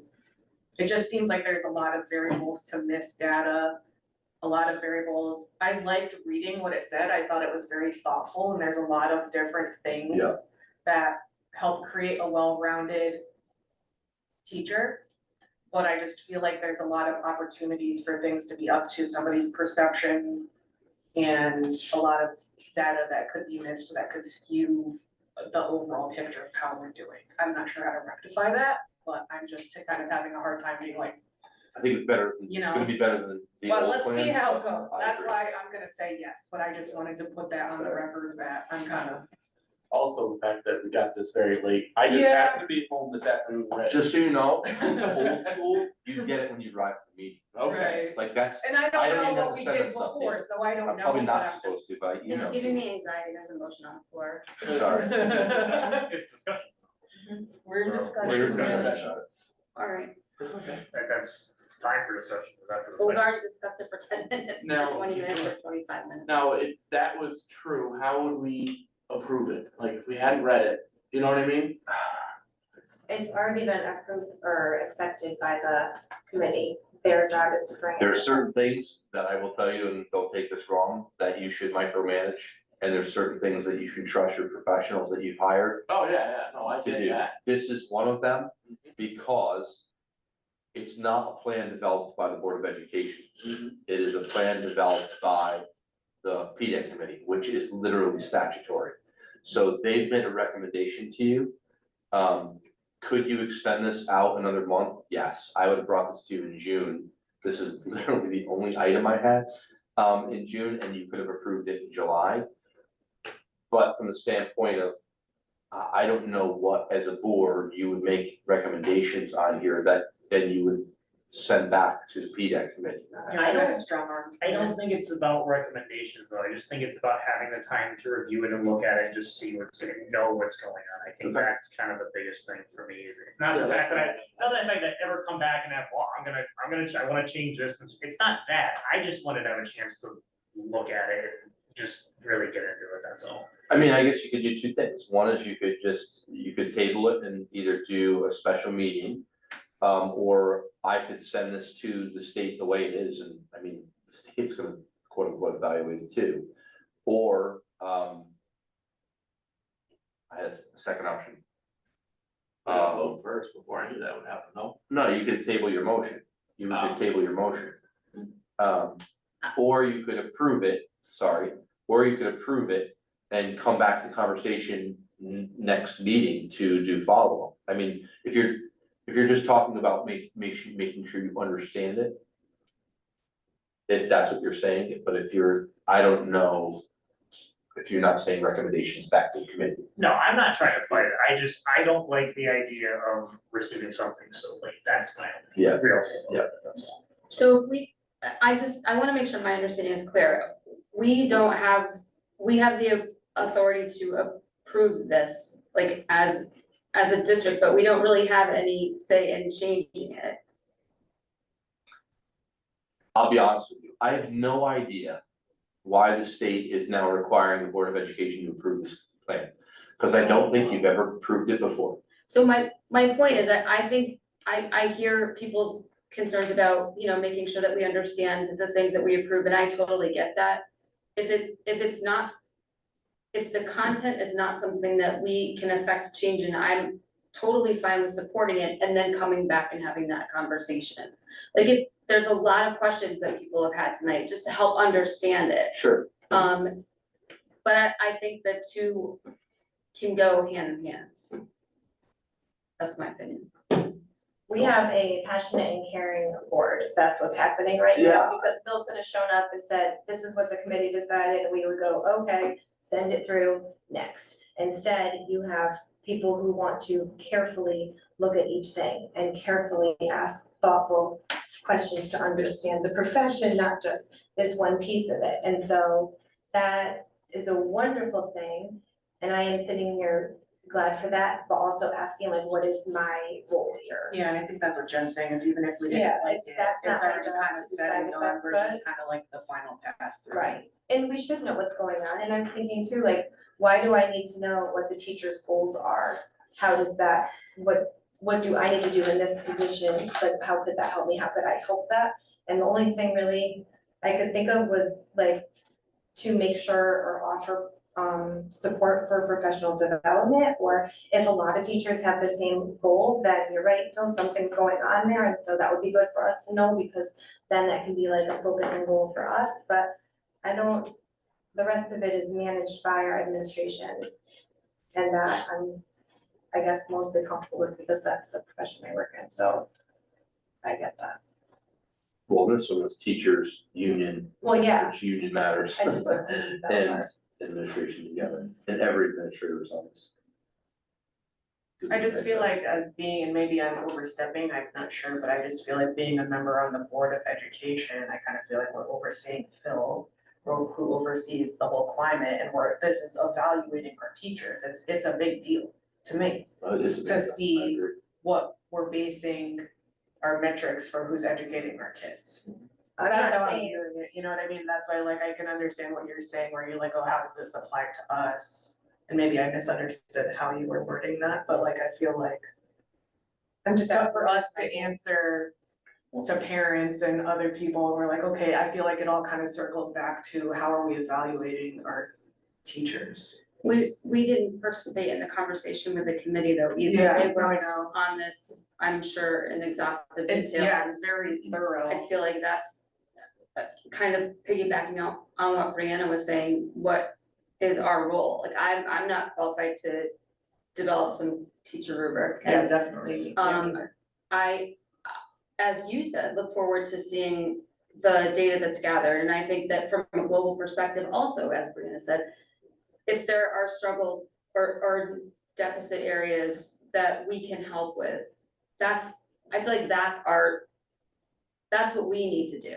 And I know that if there's things that come out of these evaluations that you find as challenges for the district and you feel like there's a need there, you would come to us and talk about And it. it could be impacted by dollars, by your Yes. budget, that's how we bring things to you. So your job as a board is to make sure you have an evaluation plan through me. I've given that to you. Your job as a board is to make sure that evaluation plan meets the state standard, which I'm telling you, it meets the standard of the documents that we were given. If they evaluate and they require us to change something, I'm gonna share that back with you and say, hey, we had to adjust this, we had to add these sections, and so your job and that's where your policy is to say you need a teacher evaluation plan. And that's what I'm giving you, so it's just, sometimes it's not stuff that's developed by you, just like curriculum is done through the work of the people. I understand 100%, I've never liked the whole concept of put it on the table here in front of you, I'm not a fan of that, I don't think that's the right way to do it, but I'm not sure in this case what feedback I can give on that change right now. Okay, so we'll move forward with the vote knowing that we have the ability to look at things and ask questions, of course, going forward as always, yeah. Okay. Do we need to do this roll call? Okay, we are approving the teacher evaluation plan. Jen, Yes. Arthur, Abstain. John, Yes. Samantha, Yes. and Anne. Yes. Okay, and I will be a yes as well, so That's 5 yeses, 1 abstention, is that right? Yep. Okay. Okay, so we will move that on and we look forward to seeing how that goes. Thank you to the staff who worked on putting it together and for Phil making sure that it meets all the state's requirements, which I'm sure are many. Okay, new business, item C, summer policy update. Yeah, so this is what was sent out to you yesterday. This was, we've been fighting on this one.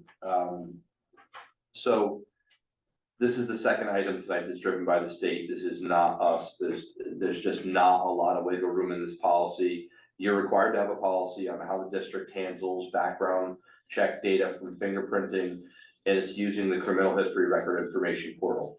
The FBI is coming into the state in August to do an audit. And the state took forever to put out a policy, and they never did. It actually came from the group that's doing the audit. And I'm gonna be frank with you, the policy was atrocious. There was more questions in it, and so we were going back and forth with them to say, do you have any other policies? And CABE developed one last minute. If you go on anybody's website right now, we couldn't find this policy, it's brand new. It doesn't exist, so people are like approving these now at the last minute. The policy that was sent to you yesterday is the CABE policy, that we then sent to the agency at the state and said, does this meet the criteria for approval? Are you gonna give us any issues about that? And they said this policy would meet our approval. So Brenda and I are the only 2 individuals in the district that have access to this system. And basically the gist of the policy is they wanna know how we're using the information, what we're using the information for, where we're logging into the information, how are we saving it, where are we saving it, and what protocols do you have in place to make sure that we're keeping the information safe. We don't store, so basically, I go to hire someone, and part of that initial process is fingerprinting. And so that person goes and gets fingerprinted, it's so much faster, the new system is great. The information comes into this portal for us, and Brenda and I can log into the portal to see if there's any information that comes back. I blanket tell someone when I make an offer to them, if you lie to me, if something comes back and you've lied to me, I'm gonna tell you, you don't have a job. I say that every single interview. Because I wanna know at that point if something's gonna come back, and I've clearly said to them, here's the situation, and I've never had it happen so far. If I know about it, it's gonna come back on the fingerprint search. We then take that information, Brenda prints it, and it goes into that staff member's personnel file, as long as the either hire, right? We do not save anything electronically. It's 2-factor authentication to get into the system. There's only certain computers in the district that you can get onto the system. The policy says, hey, don't get on your portal through a VPN through at the airport. Really, thanks. So they want all of those things in there. And basically it's, normally I bring a policy to you, to the committee, they go through it. This is not one, I read through this and I said, there's not wiggle room in there. This is like verbatim of what you have to have in there. For how you handle this, is what they call CHRI data, and what you do with it. So if you change it, and we were told this like point blank from the people, if you change the policy, you better highlight what you change, because that could impact if you're gonna be in compliance or not. The wording to us was, if you have the policy, you'll be in compliance. If you approve it tonight, you'll be in compliance, or you have to have the policy by, again, August to, and I can show you the string of emails we go back and forth on with these people, to be in compliance. It's not an issue to be out of compliance, it just means it's gonna show up from the FBI's audit that Willington was out of compliance. I just don't like that. She goes, nothing's gonna happen as long as you're in the process of approving the policy. I just don't think that's the right thing to do. I don't like looking, especially when we're talking about fingerprinting people. And so I can see the news article, this person was, they're out of compliance with their fingerprinting policy. That's just not a good look. The only change, since I sent this to you yesterday, and I wanted to have Novus look at this one final time, was the exact line that I just told you. Kevin Icart, who's our primary person through Novus, thought it was important just to put that in green. It's the board's practice to print and securely file results in the appropriate staff members' file records will not be saved electronically. Just for our setting, our procedure, because it doesn't say that in there. It just says if you store it electronically, this is what you have to do. I thought it was important that we just point to black, let's say what we're gonna do. That is the only change since you saw this yesterday, because I talked to him about 4 o'clock yesterday. Again, all the sections are required, and I'm in that weird situation, kind of asking you to approve a policy that is mandated by the state. Because they have the FBI audit coming, so. Questions about this policy? Have the town lawyers looked at this at all, or do we need them? Our lawyer looked at it, she said if it's approved through Cape, you're fine, because their attorneys had to approve it as well. Okay. And so, but I didn't trust that part, that's why I asked our board attorney, she said, no, it's fine. Where I just wanted to make sure that it was really gonna be approved by the state, that the Cape, because sometimes Cape policies are a little wordy. And they change things, and I just wanna make sure that the Cape policy was approved. The Cape policy is the only one we found different than the other one. So you have right now, oh, sorry, Ann, you currently have a fingerprinting policy, this is an addition, so it's like you have 4112, this would be 411252. And So when you send this in, you'll send it in highlighted as we see it, as they had requested? So I will, you mean for Cape? Or to the state? Did the state, was it the No. state that suggested you highlight? I won't, Any I change? highlighted that for you, I won't, they didn't want you to take things out. Oh, So if okay. you changed anything where you took things out, that was where you're gonna have an issue. I just added in a layer to say what we were gonna do, and I don't think that's gonna be an issue because it's addressed in the policy. The paragraph above it. Thank you. okay, so we need to approve this now. You need to have discussion on it at least, I mean. It's either that or you walk away and come back again, it's a weird thing.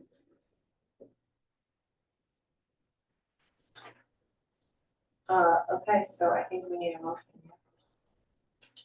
That at least have discussion, sure. I move to approve the Policy 4112, policy 4112.52, security check fingerprint. security check fingerprints. Second. Discuss. Does anyone want a paper copy to look at this? Oh. I have a second copy, I think, I'll look at it. You want one? So can you just remind me why?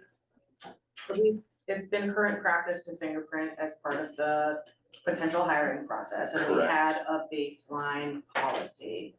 And now they're just asking for something above and beyond because of potential Correct, they updated their process.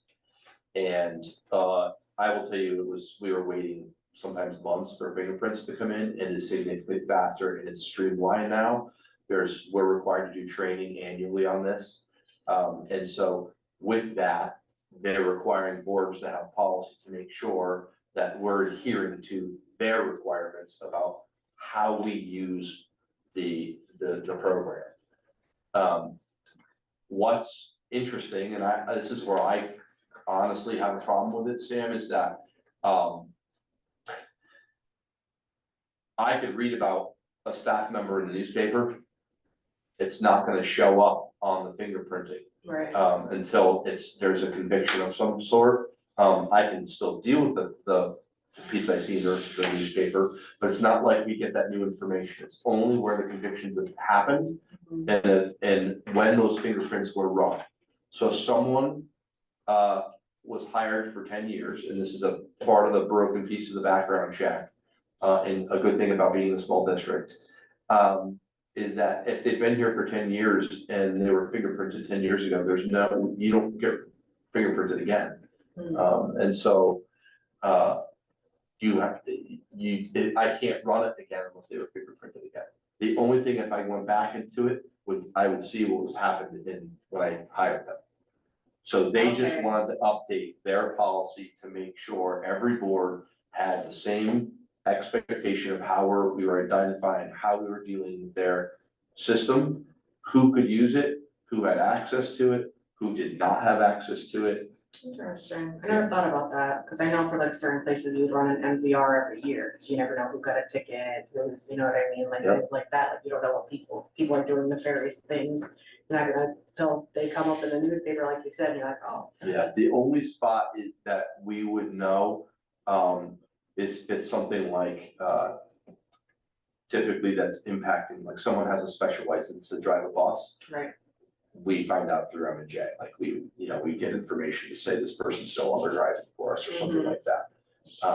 But other than that, information, but it's 100% driven by the FBI putting into place a consistent fingerprinting process and program and how we access it.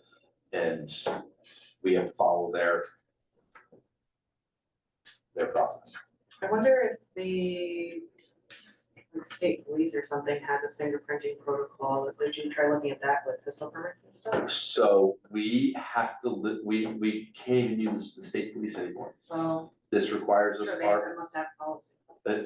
we used to be able to go, you can get fingerprinted anywhere and it would just go into a database and eventually get the results. Now we go through EastCom, it's the only place our folks can get fingerprinted. There's a process there for it. It doesn't matter to me as long as it's fast, because I want the information fast. I don't wanna find out months down the road that someone lied to me. So, but yeah, Or you lost out on a candidate because you didn't get something Yeah. clear. correct. I think a lot of this policy also has to do with data breach protection. It That's does. a lot of that part of this is. So I have a feeling that I got caught somewhere. And now this is coming up. So, And in my conversation with Kevin Icart for Novus, we talked about, so we have an incident response plan for attacks. And we talked about this. This is the piece where we said this would be escalated right away. If we had some sort of data breach where someone hit my computer or Brenda's computer, even though there's two-factor authentication built into the program, we would make sure there's things put into place that they couldn't access that data. Or know that if there was a chance they did, because of keystrokes or something like that, that we would have to, report it to them. But it's also part of our incident response plan. Okay, all right, the question is to approve policy 4112.52, security check and fingerprint. If you are in favor of this motion, please say aye. Aye. And thank you. That's everybody. Thank you. You vote. Okay, old business, go back in time to our facility study, yay. Looking at a sample bond payment for school projects and project priorities. So I sent this out to you. I worked with Donna to review sample bond payments to give the board an idea of how much money the bond payments would be. I'm gonna put this on the screen for you. Just to walk through this. These are annual payments. And we took the bond payment information from February 23 from the SBC, which is that 28.7 million column in green, as well as the $36.1 million bond, which is also in green. And that information, instead of running asking them to run the numbers again, this is what they had given us initially. I love that. Just for your awareness, I'm quite sure these are on the lower side. Like, rates had gone up. So I expect this would be higher. But at least gives you an idea because of, where we're at, but I think they would be escalated. The $14.3 million bond is just half, we created that one, is half of the $28.7 million bond. And then the 7.1 million is half of 14, those are why I put it in yellow, they're ballparks. They're just to give you an idea how much the larger bonds would cost the town, you know, what's a $36 million bond compared to a $7 million bond? The other thing is, remember that these were done for a new building, so when you look at years 1, 2, and 3, those are really in preparation for a new building. So if you wanna look at this from a perspective of a larger CIP project, you really are looking at years 4 through 23. That's really your 20-year bond right now. So when you look at that, you're looking at the $7 million bond payments being $774,000 in year 1, the 14 million being 1.5. The $3 million bond is, or $28 million bond is a $3 million payment, and basically the $36 million payment is 3.9. So we were talking about project size and just trying to get a sense of what are we really talking about? What's the dollar value? This gives you that picture. I don't know that you would want to consider, you could consider a 30-year bond, but it would be, you'd be paying a lot. And these are with level principal, not level debt. And the numbers with interest are on the bottom, but don't forget, they also include years 1, 2, 3, which were the setup for the big bond. Now, for new building, what I will tell you is, if you look at the $7 million bond, if you did a big project, you're gonna pay architects and engineers, and there is gonna be some setup that you might pay out of pocket prior to having the bond, if that makes sense. So there might be some items that you are part of years 1, 2, and 3 that have a value, that have a cost. And then when you actually hit the bond and the project is done, then you're paying that bond payment. Can I just ask a question? Yes. Hopefully this isn't too ridiculous, so I'm not understanding what you say when you say 1, 2, and 3 are not part of the bond. So to get to a new building, in this example, when we were doing this, we had to do a lot of work to get to even apply to OSCGR. Yep. You had to spend money to do it. You had to have commitments, you had to have some things, and so once you got that grant, you were still spending money. Your bond kicks in when your project was done. And so you had to spend some money in those first years prior to the bond to get there. And so that work that was prior to the bond is in year paid 1. by the bond. Is not paid by the bond. Well, yes, you can go back, Retroactively, correct, got it, yes. okay. So that's why someone will look at this and go, well, it's not a 20-year bond, it's, you know, it's really 26 years. Or 20, what did I say? There's 20 years from 4, it's 23 years. Does that make sense? Yeah, did that make sense? Yes. So even though someone says it's a 20-year bond, it's really 23 because you're the first, it might, on a smaller project, you might not have 3 years of payments of things you're paying for. It might be 1 year of things you're paying for to get ready for your bond for a big HVAC project. So it becomes a 21-year payment. But the idea was just to give you a picture again of a ballpark of what is the bond cost, total and annual.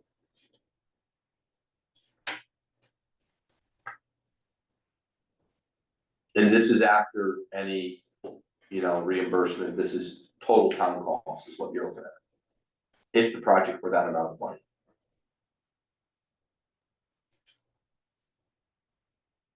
Comments, questions, is that good enough? You wanted a picture Yeah. for this? I did, well, what this does is it gives an idea of, cause we haven't even talked about priority of projects Right. or anything like that, so this at least gives an idea of if we cobble together something, some kind of plan and had a roundabout figure, you could kind of get an idea of where you wanted, that's what I wanted. Yeah. That's really what I wanted to see, so yeah, this fills it out, but there's not really much we can do with it besides use it in the future. kind of Right, thing. yeah. So. I mean, we were talking about, you know, in your CIP plan, asking for 1.5 million in the first year. Well, guess what? That's the payment for the $14 million bond. Right. And each year, you know, it goes down a little bit, but you could use that that bond would be covering those projects, it just wouldn't go beyond that scope of projects. In a ballpark, yeah. Yeah, right. But I agree, the sense was, okay, if you're talking about 25 million, what are we talking about? If it's $15 million, what's the bond payment, what are we really talking about? Yeah, exactly. This provides a good picture to go back when somebody has a question about money. It's like, okay, well, here's what we're talking about with, you know, with bond. If they come back and say, what about $22 million? But you can make an educated guess. Right, correct. So to achieve all of the projects that we were looking at, would we then have to get more bonding in subsequent years? I didn't Or even would go this there, cover man. the total? I didn't even get up to the 50 million number. I left it Yeah. as the 36 is the high. Just looking at a bond payment of 3.9 million annually at 36 million, I thought was a high enough ceiling for discussion. Well, I So just I feel so badly bonding all of this money to repair the two buildings when we're not that far off of well, we're far off, but not, considering the repairs will not make the buildings new. And then there'll be, we're kicking the can down the road. There'll be more bonds to keep trying to make them new or make them like new. So that's my only concern. It's a lot to be borrowing to kick the can down the road.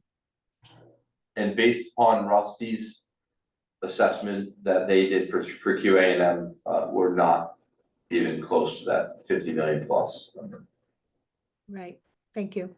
I think the other thing that to point out here is just the staggering amount of interest when you get in the higher number of bonds, because you're looking at $36 million bond. So I take away the numbers really quick, it ends up being like 56.7 million, and that's like a 60%. Yeah. And that's ridiculous. That's It 60% is. of your principal. That's a huge amount. Yep. And I'm surprised it's that much. Could that be higher now, given that? That's what my gut is, it's higher than when we ran this in February of 23. It just depends on where the rates are at the time and what you're gonna qualify for a bond. I mean, this town could qualify for a very large bond. I'm not sure this town has the palate for a very, very large bond. Because we don't bond anything, honestly, we just don't. Where a lot of towns bond a lot of things. But it's a lot of money. And the interest is astronomical. Is that based on the needs of the town, or is that just a flat, here it is? Going Right, rates, it's not. going rates to loan money. Where you get your difference is your reimbursement rate. Yeah, because that's what really helps bring the number down for you. And I'm sure the state's bond rate is way better than ours. I might be wrong about that. Not to be the For a dead lot horse. of this money that's spent, we will probably not be reimbursed. None of this will be reimbursed. This is all after reimbursement. What were you gonna say, Sam? I was just saying that it's unfortunate that we got a good sized chunk of money taken away from our CIP, just the more that we can cash flow, the less we have to rely on encumbering debt to get these projects done. Is it appropriate to have a conversation with the Board of Selectmen or the Board of Finance to talk about their anticipated bonding for things like, I feel like this is an opportunity for some collaboration and perhaps some like public outreach and stuff. Yeah, that's gonna be part of B. Okay. Is it part B? Two, whatever, project priorities. Okay. I'm gonna mention that there, because the public outreach is definitely gotta be part of this.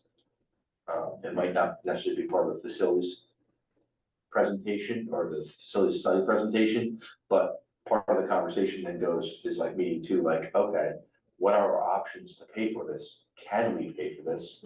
What will that look like? How will we pay for it? You want me to move on to two? It's a good statement. What's that? Good segue? All right. So, this project priorities piece is not necessarily, I did not, when I sent this agenda to Brianna, my intent was not to go through all the project priorities tonight, but more to talk about how to do it, and just had some thoughts on this. So I had a great conversation with Rusty from QA&M. He's working through a variety of items, questions that you had. And these are the questions that I posed to him. And I had the conversation with him on the phone and then sent him an email with a follow-up to say, here are the questions, just to recap. So this is what I said. Number one, can you identify any must-do items? And I said, I would think these would be significant life and safety items, which is what he said. So our must-do list is like, if you don't do it, you're not gonna be able to have school. It's those types of things, okay? So he can identify, he said, yeah, I think we can do that. Question two was, can you identify an avenue that would allow the board to apply for an HVAC grant on a smaller scale? He thought they could look into doing that, maybe a section. He did, when I asked him that on the phone, he did have some concerns around what some districts had that have already applied for the HVAC grant. What happened was they applied for a smaller amount, and then when they went to get reimbursement for the next portion that they're gonna need, they're not getting reimbursement because it's not a high-performing school. So they're getting whacked by the state because you have to meet the high-performing school standard. This is like a double-edged sword. This is like the piecemeal stuff that kills you on the OSCGR side. Do you want me to get through these, or do you want to answer first? Okay. Three was, can you identify a phase two that would see that you would see as a logical next step? If all of phase one was completed, he identified that phase one for us, what would phase two be? And then what would be left after completing the phase two? Would we need a phase three, a phase four, what would be left? And I asked, as part of this, can you identify projects that might make sense to be done as standalone projects that don't trigger, any standalone project that he identifies cannot trigger another issue? I don't, he said he's gonna look at it. I think it's gonna be things like parking, like you could redo the parking lot, but you wouldn't put in a new bus lane, you would just redo the parking lot. He said, you know, but even that, you might get into electric, you might get into lighting, you might get into some of the leach field plumbing stuff because it's on the pavement. It's also not necessarily a priority, like there's probably 800 other things that are. He just, you know, we wanna make sure if there's any standalone projects that we can do, that we can check off without triggering something other big issue, it's good to know what those are. And I asked him to say, just, can you identify pitfalls for us? If they're, you know, what are the issues, or, hey, why is this a good reason to do it that way? And part of that, I know he's gonna talk about ineligible items in high performance schools because he talked about it on the phone with me. And that is what the state, when we cleared that $2 million number, they start talking about high performing schools, high performance schools, that's what they're talking about. And then I did ask him if he was able to facilitate a public presentation for the community, and if it was part of the budget, he said yes and yes, he believes it is part of the budget. He would be willing to do that. Our conversation was a good time to do that would be in September, when people are kind of off summer vacations, both community and school-based people. Which would allow more staff to attend, more community members to attend.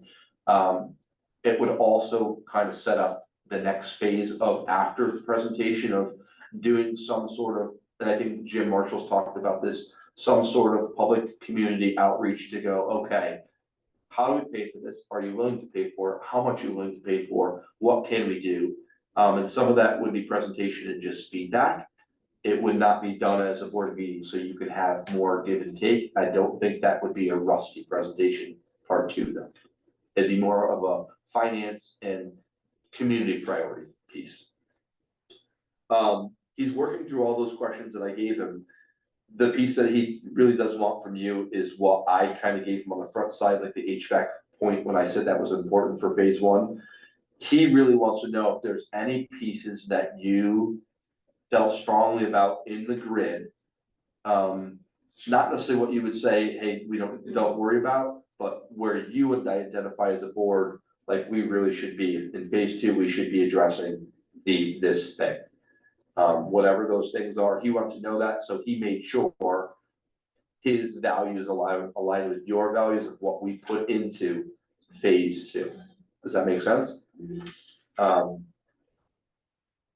The last piece, and then you can jump in here, I think that's important because we have some local experts that do this work or have lived through this work, that instead of in the board format, which is really hard, and you sharing your priorities, there's a couple ways you could do this. One, you could share your priorities with me, and I can just take the grid that you have and drop it into something to give to Rusty. Two is if you wanted to ask for priorities from community members, this is all of the documents, the draft documents are on the website right now. And if someone had feedback, they're right there under school CIP projects. It's on the Willington Public Schools website under school CIP projects. When you click here, there's the QA&M facility study draft documents. What's there? Those are exactly what you're working off of. If someone had feedback for us on, hey, I would add this item to phase one as well, or I see these 10 items as part of phase two, I think these should be priority for you. I don't think you would discount that feedback. I think that'd be good feedback for you to hear if anyone would be willing to do that. I think you got an email about from someone that would be willing to do that work. I don't think it necessarily has to be with a full board. I think there's somebody on the meeting today that might have some feedback on those types of things. Cost aside, just looking at priorities. So that's kind of where I stand with Rusty and QA&M. My goal with him was I wanted all these questions answered so that, and information so that it could be presented to you at your August meeting. And you can quote unquote approve their no longer having it be a draft report, but their report. And then take that document, make sure it's posted, share it out wide and far, and then plan the community outreach sometime towards the end of September to have him actually do the presentation. And then his role in this piece financially would be done. And if we did ask him to do anything more beyond that, it would be additional cost. Thoughts on all of what I just said? I have a question, can I be sent, or can we as a board be sent the verbiage of, you had mentioned in the past that once you reach a certain numerical value, everything else has to be brought up to code? I'm not familiar with that, can I be sent that so I can read that for I asked them myself? for that as well. Cause I'd That's just the like to see high that for performing myself. school piece where they're saying, and that's where that was hurting us with the roof projects with the HVAC. I asked him for that, and that's an OSCGR thing, but I can definitely get the high performance standards. And I think it's statute, but I'm not sure about that. Okay. But I can definitely get that for you. I was interested in the definition of the high performing school. Would that come with the report you just talked about? Yes, that's basically what it is they're saying you have to meet a certain standard. When you start to spend so much money, as part of it's because it's the state's money. If you did it on your own, you don't have to meet that standard, I don't believe, but I don't think you can afford to do it on your own. You need the state's money. When you say standard, what are you talking about? They have a high performance standard, school Like standard. Academically? No, Oh, okay. no. I'm not sure what you're talking about. It's like everything has to be done. If you do this, spend over $2 million, you have to do X, Y, and Z. Everything has to meet that standard. Okay. That's why when you spend a certain amount of money, and that's what I was talking about earlier, even though it's a little convoluted. For districts that put in for the HVAC grant, they want additional money for something else now that is grant eligible. They're getting whacked because they're not meeting the high performance standard now, but they spent too much money. So it's a slippery slope, and it's not driven by local boards, it's driven by the state and the statute and OSCGR. So I just wanna kind of go back to what you were talking about before about community folks. how would we solicit that in a systematic way? Like how would that be like a group of people meeting? Would that be, or is that something that we should? Which just part are talk you about? saying? Sorry. We are talking about community folks who have expertise in, They would just send it to me, I think, okay, because the documents are there, they can print them off, they can make notes on them, they can notate and then send them to me and I would just share them off with you. Which is kind of what, if you wanna do that, you could do that, we could also if you wanna form a subcommittee, just to try and, let's be honest, 7 of you plus me plus Rusty trying to come up with priorities is hard. And I really rely on the professionals, and we found that out when we did our first phase 1. We're like, hey, do HVAC, and then he's like, actually, you have to do some electrical work in there, you have to do fire suppression in there because of that high performance standard. So it'd be nice for us to say, hey, that's priority 2, but he's then gonna add in 6 other things. Because like what I was talking about before, standalone projects that don't trigger something else. There are projects that trigger other things. So you could do that as a subcommittee, but from the community side, I don't think they're part of that subcommittee. They could, if you wanted to do it that route, they could weigh in. But I think having them putting something in writing for you is way easier than just talk. In my professional opinion, right, I would expect somebody at this table to have some professional opinion about HVAC. Right, because she has professional experience. Rusty's gonna have some picture, you know, about you should also include this, or that's why he's looking for that piece. I just don't know how you want to get there. I think what you just talked about is pretty compelling, like I have things that are my own personal priorities with the list that we have. But I don't have any professional knowledge of anything, it's just what I want to happen, and I feel like it's super important.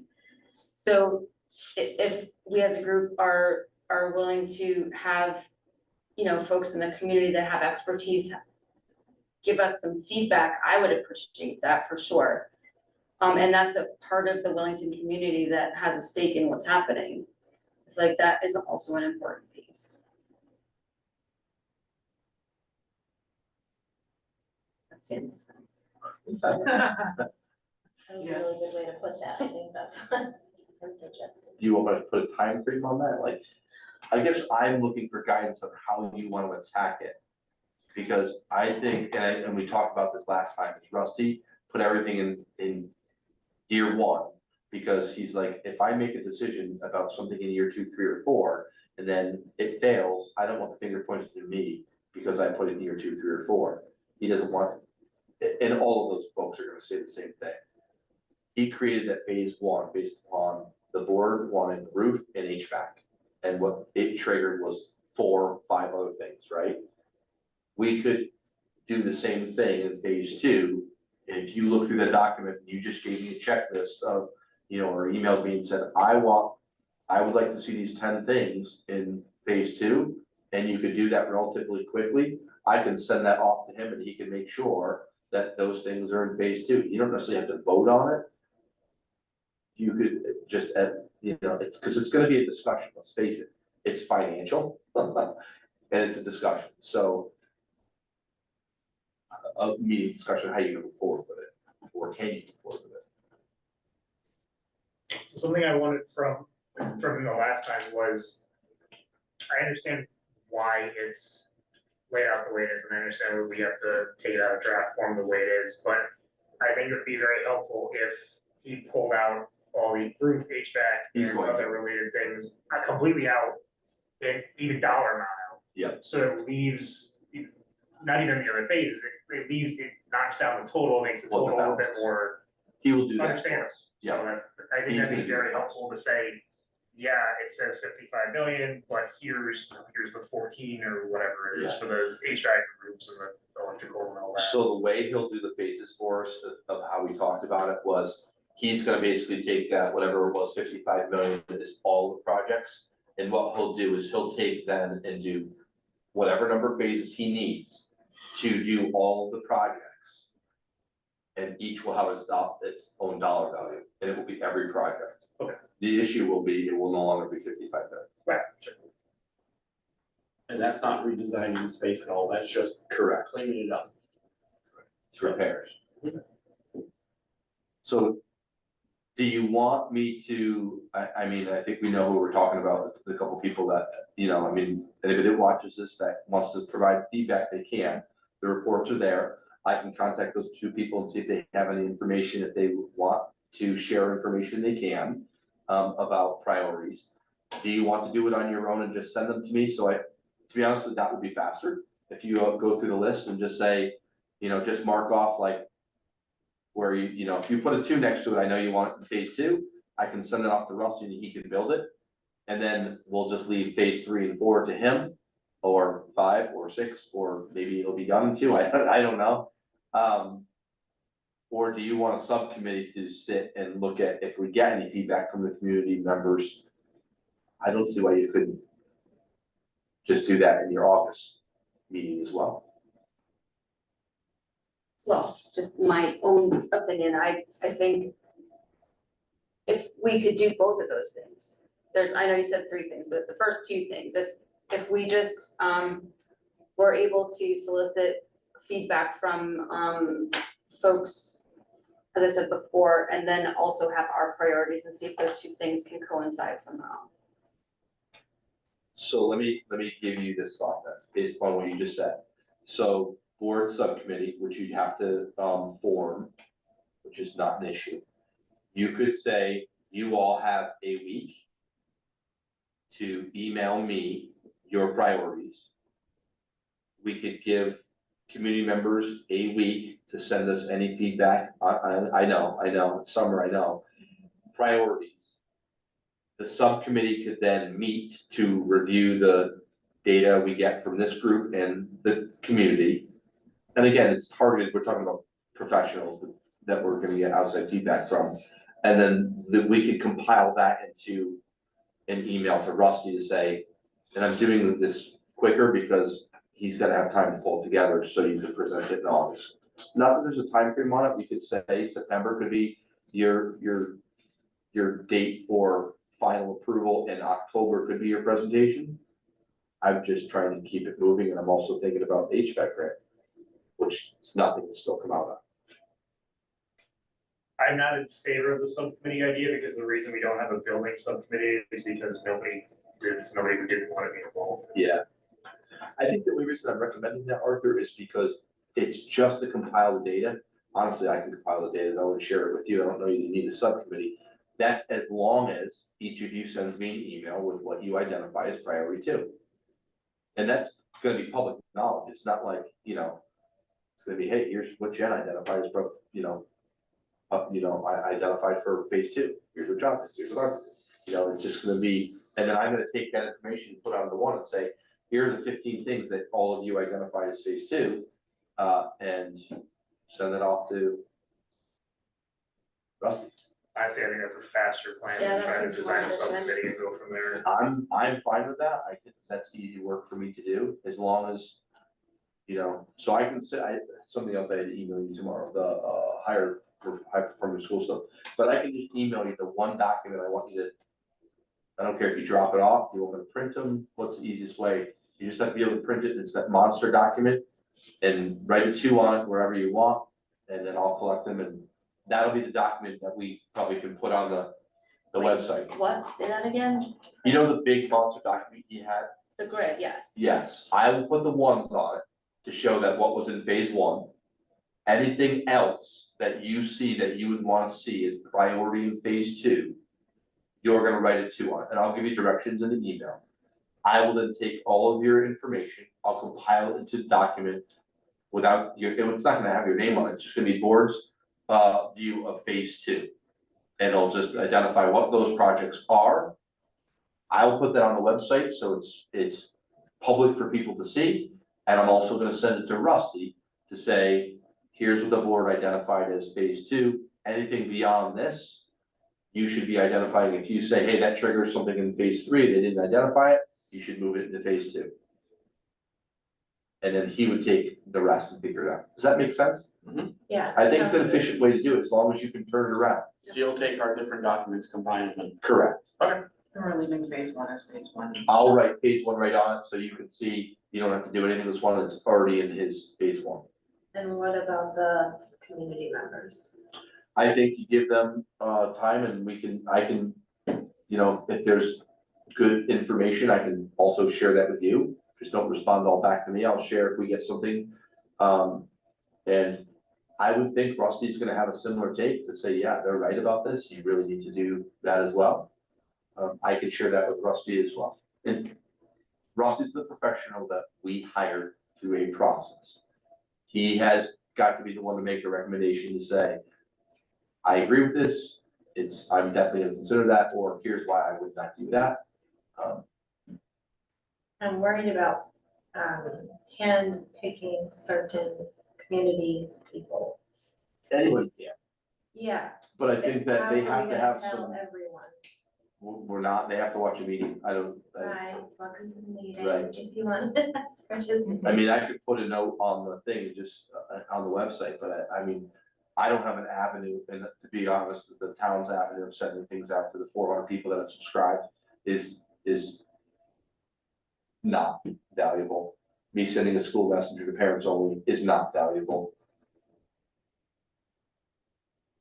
I just don't wanna miss some untapped resources or ever make it seem that we are playing favorites or choosing. It's certain- not playing favorites, I'm gonna name 3 professionals that we know in this town. Yeah. Ralph Tulis is one, Aaron Krieger's another, he does this for a living, and so does James Marshall. Right, so we have 3 people that we know are in this business, they do this work. There might be others, and if someone comes forward and says, hey, I'm an engineer, I'd love to provide some information, or I'm a project manager, I'd love to provide, send it. Yeah. We'll take that information. I think the later part of it is, from the community perspective, is gonna be, you have to make a recommendation first. And then they could say, well, we'd actually rather see this in priority 2, and you might go, okay, we can move that, and here's why it's not priority 2. You're gonna make some adjustments, but you gotta start somewhere. yeah, I don't wanna make it too big where it just never happens. I wanna make sure that we keep moving, like you were saying, Phil, keep moving in the right direction and actually make stuff happen. Or at the same time, things where we have to Set a plan. have a plan. Yeah, We can't go out 100%. there and just be like, hey, we wanna do all this. It Right. No, I agree. And did you Do want? you have a due date for our work, identifying phase 2? I'm gonna say, I'd love to see, what's the Tuesday? Is by Friday too fast? This Friday? If you're just identifying them, it's not for whatever reason. Yeah, no, for me, it's fine for me. No, I mean, honestly, as I get them in, I'm just gonna put them in, but I think at the most a week, so I can give Rusty enough time. Because if we're gonna try and maintain that August piece for the board member presentation, meaning the final, it's not really a board member presentation, it's the final report, which he may or may not even be here for, it's just that we have a final report. But that would be, it really gives them 1, 2, 3, 4, like 4 weeks to draft those things. They're busy. Like they're doing big time projects, so. So if you gave it a week, how about next Tuesday? I won't be back in town till Sunday, so, That works for everybody, so, respond to Phil by July 16th. And if you have it tomorrow, I'll take it tomorrow and I'll just start filling the grades out, no big deal. thank you. Okay, that sounds like a good plan, thank you for that conversation, and if I get information from Rusty ahead of time. Any of the other answers, I'll just email it out so you can have some of that information. Okay? The goal is forward motion. That should probably be like our motto, that we just keep, yeah, just keep t-shirts, like just keep, but yeah, keep that in mind. Like a little board that could. we can ask. There you go, make shirts for sure. Okay, we are on agenda item 10, which is present to speak. If you're interested in sharing your thoughts, please raise your hand in person or online. Mr. Keller? Big L 49 Myrtle, so I'm just gonna go through things I wrote down. So first, disappointed in the board failing the town in the massive increase of expenses without actually digging into it and making appropriate cuts. A 6.8% increase in expenses is crazy. I questioned James Marshall's expertise based on his company's website, but that's another topic. Why is everything done last minute? You know, teacher evaluation thrown on these guys. Today it seems like you had a policy from FBI audit or something last minute. Just unfortunate to see that. The concern with the board lockstep voting on things was validated today. Seeing everybody voting with the abstain one. You didn't even know the policies and you guys just voted yes. It was just thrown on your desk and voted yes. It's a concern that the board's always gonna go lockstep. Students, there was talking about, I believe, a student being part of the hiring process, which is crazy. Concerned with the facility director going through Phil, communication should be done via, as much as possible, email, with 2 different party members copied on those. I think, one from each party, just from a transparency standpoint. Evaluation scores for teachers, so in the military, we always had scores and we loved it. Everybody knew our scores. Maybe a 3.9, a 4, whatever it may be. It drove competition. The only people that didn't want that always was the people that were, we call shitbags, right? They just didn't perform, they were lazy. Those were the people that didn't want their scores shown. To me, anybody that doesn't want a score thrown on them, I question their work ethic. So you should take pride in that and want competition. Evaluation should be made public, so parents know what kind of teacher is gonna be teaching their kids, right? I also think that this should be made public so that the parent doesn't have to request it. Because I know there's a concern in town with parents, of their kid maybe being targeted from whatever teacher or administration. So to eliminate that concern, make those evaluations public so a parent doesn't have to worry about that. I think, just like I think it was mentioned, maybe Brianna earlier, pursuing the teachers to pursue improving their skills, learning. I think just like any profession, they should be doing that. Again, going back to competition with the evaluations, I think there should be a score identified. It drives competition. We've seen the district go down from 17-18. I was looking at Ed Site, ELA 73.1. I won't go through each one, but ELA is down 13.4%. Math is down 6.9% from 17-18 to 22-23. On-track graduation went from 94% down to 79%, down 15.2 points. But yet we've gone up in a budget of 14.7%. Evaluation overall seems to have many flaws. To be able to identify a true evaluation of the teacher based on what was explained today, that was just thrown out last minute. Lastly, this is something I brought up, and I won't say the teacher's name, but I know Phil's gonna know who I'm talking about. There's a social media profile out there of a teacher at home, and I know you know who I'm talking about. Is still continuously posting on a personal page of students. I personally find that pretty unprofessional, and I'm sure there's policy that doesn't allow that. I would hope so. I know when my kids went to school, when the school had posted pictures of my kids, names were blacked out. I just saw in Hall Memorial School, and it's cool, these 3 students that seemed to do some kind of reading thing, they were rewarded, but I think the parents should be given permission first before saying these 3 students' names on Hall Memorial School. And going back to that teacher, I think that needs to be addressed. Personal profile, having students out there, especially following young girls, like, a little creepy. Thank you. Anyone online?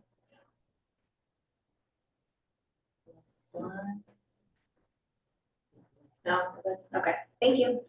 All right, item 11 is the superintendent evaluation. I just want to make sure everybody received my communication. Yep, got it. Yes, good. I was nervous about my technological abilities. Thank you for your patience, and if you can get that back by the 6th of August, that, or any time before, but certainly by then I'll be able to pull it together. And then Samantha, I heard you when you said that you like numbers. So if you wanna do like a rating system to respond rather than writing out a narrative, then just somewhere, like email me what rating system you wanna create, and then I'll interpret what number you write. Does that make sense to you? You know what I mean? But, most of the, write-up will be in narrative format, so whatever, phrases and, examples you can provide me, that would be helpful when I try to pull it all together. Okay. We'll have that good to go by next time. We have moved on to item 12. Does anyone need to offer some board comment? Yeah, I guess, I was actually pleasantly surprised that we got 3 whole emails of communication. I know it doesn't sound like a lot, but that's a record for as long as, I haven't been here very long, but as long as I've been here, that's a record. And I do have to say, I like that level of participation. I actually think it's very helpful for us, and especially moving forward, like you mentioned, with all the stuff going on with the schools and the repairs, having that feedback and having that, just that community engagement, that community outreach, I think is very beneficial. So I hope it continues. Amen.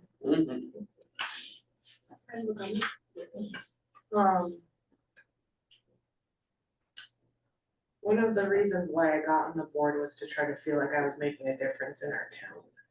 And I feel like for me, it's easy to get caught up in the bureaucracy of everything, of being just pushing things through and just looking at stuff. And I understand that there's timing, so sometimes I agree that I get caught up in that minutia of feeling like, okay, I don't really know. It is disgruntling, and I'm not saying this towards you, Phil, because I'm still learning what our role is exactly versus what I thought it was gonna be, of just being like, well, even if you guys wanted to change this, I know there's a lot of things that were strong-armed from the state and from statutes, and it's disgruntling to me, because I'm like, these are the things that I cared about. I cared about what type of teachers are in our schools. I cared about our curriculum. And a lot of these things seem to be out of our control, I guess, and it's frustrating to me. So I just wanted to verbalize that. I'm still learning. I'm not speaking for everybody. I'm still learning myself on how I can make an impact, because it is important to me, and that's what I ran on. And so I'm kind of finding out like, okay, this is just kind of how this goes. And also trying to trust but verify and asking for different information. Like, can I read that for myself and see like with the standard, so. It's tough being up here and trying to do the best we can, and I know that people get frustrated sometimes, but I just wanted to say that for myself, because I get caught up on something like a dog on a bone, and I'm like, no, it should be this, and it doesn't always work out that way, I guess sometimes, so, Wait till you see the legislative update I don't know. of what's wrong on. Yeah, so that's all, I just wanted to verbalize that. It's frustrating, but like I said, we're a passionate board, that's why you ask those questions, that's why you want to dig into that stuff. It would be very easy to just pass, and that's not something that, I think any of us are willing to do ever. So, that's a good thing. Anybody, you guys, good, okay, so we can. And sorry. Oh, and, sorry, go ahead. We in board comments, is that Yes, what ma'am. we're, pardon? Yes, go ahead. Okay, thank you. I just wanted to thank our 3 retiring teachers. Erin sort of being one of them as she leaves us. I want to thank her for all the work, the amazing work she's done on all of our curricula. For Jan Castle for her many years, and for Clary Pass for her new adventures, as well as Kristen. So hats off to them for their great service. Thank you, Anne, for remembering to be the heart of our group. Okay, we are ready then to make a motion for adjournment. Second. All in favor? Aye. John first, Jen second. 9:26. Sometimes we just on the recording, sorry. 9:26, you said? Yes, and then Jen. Thank you. Thanks, everyone.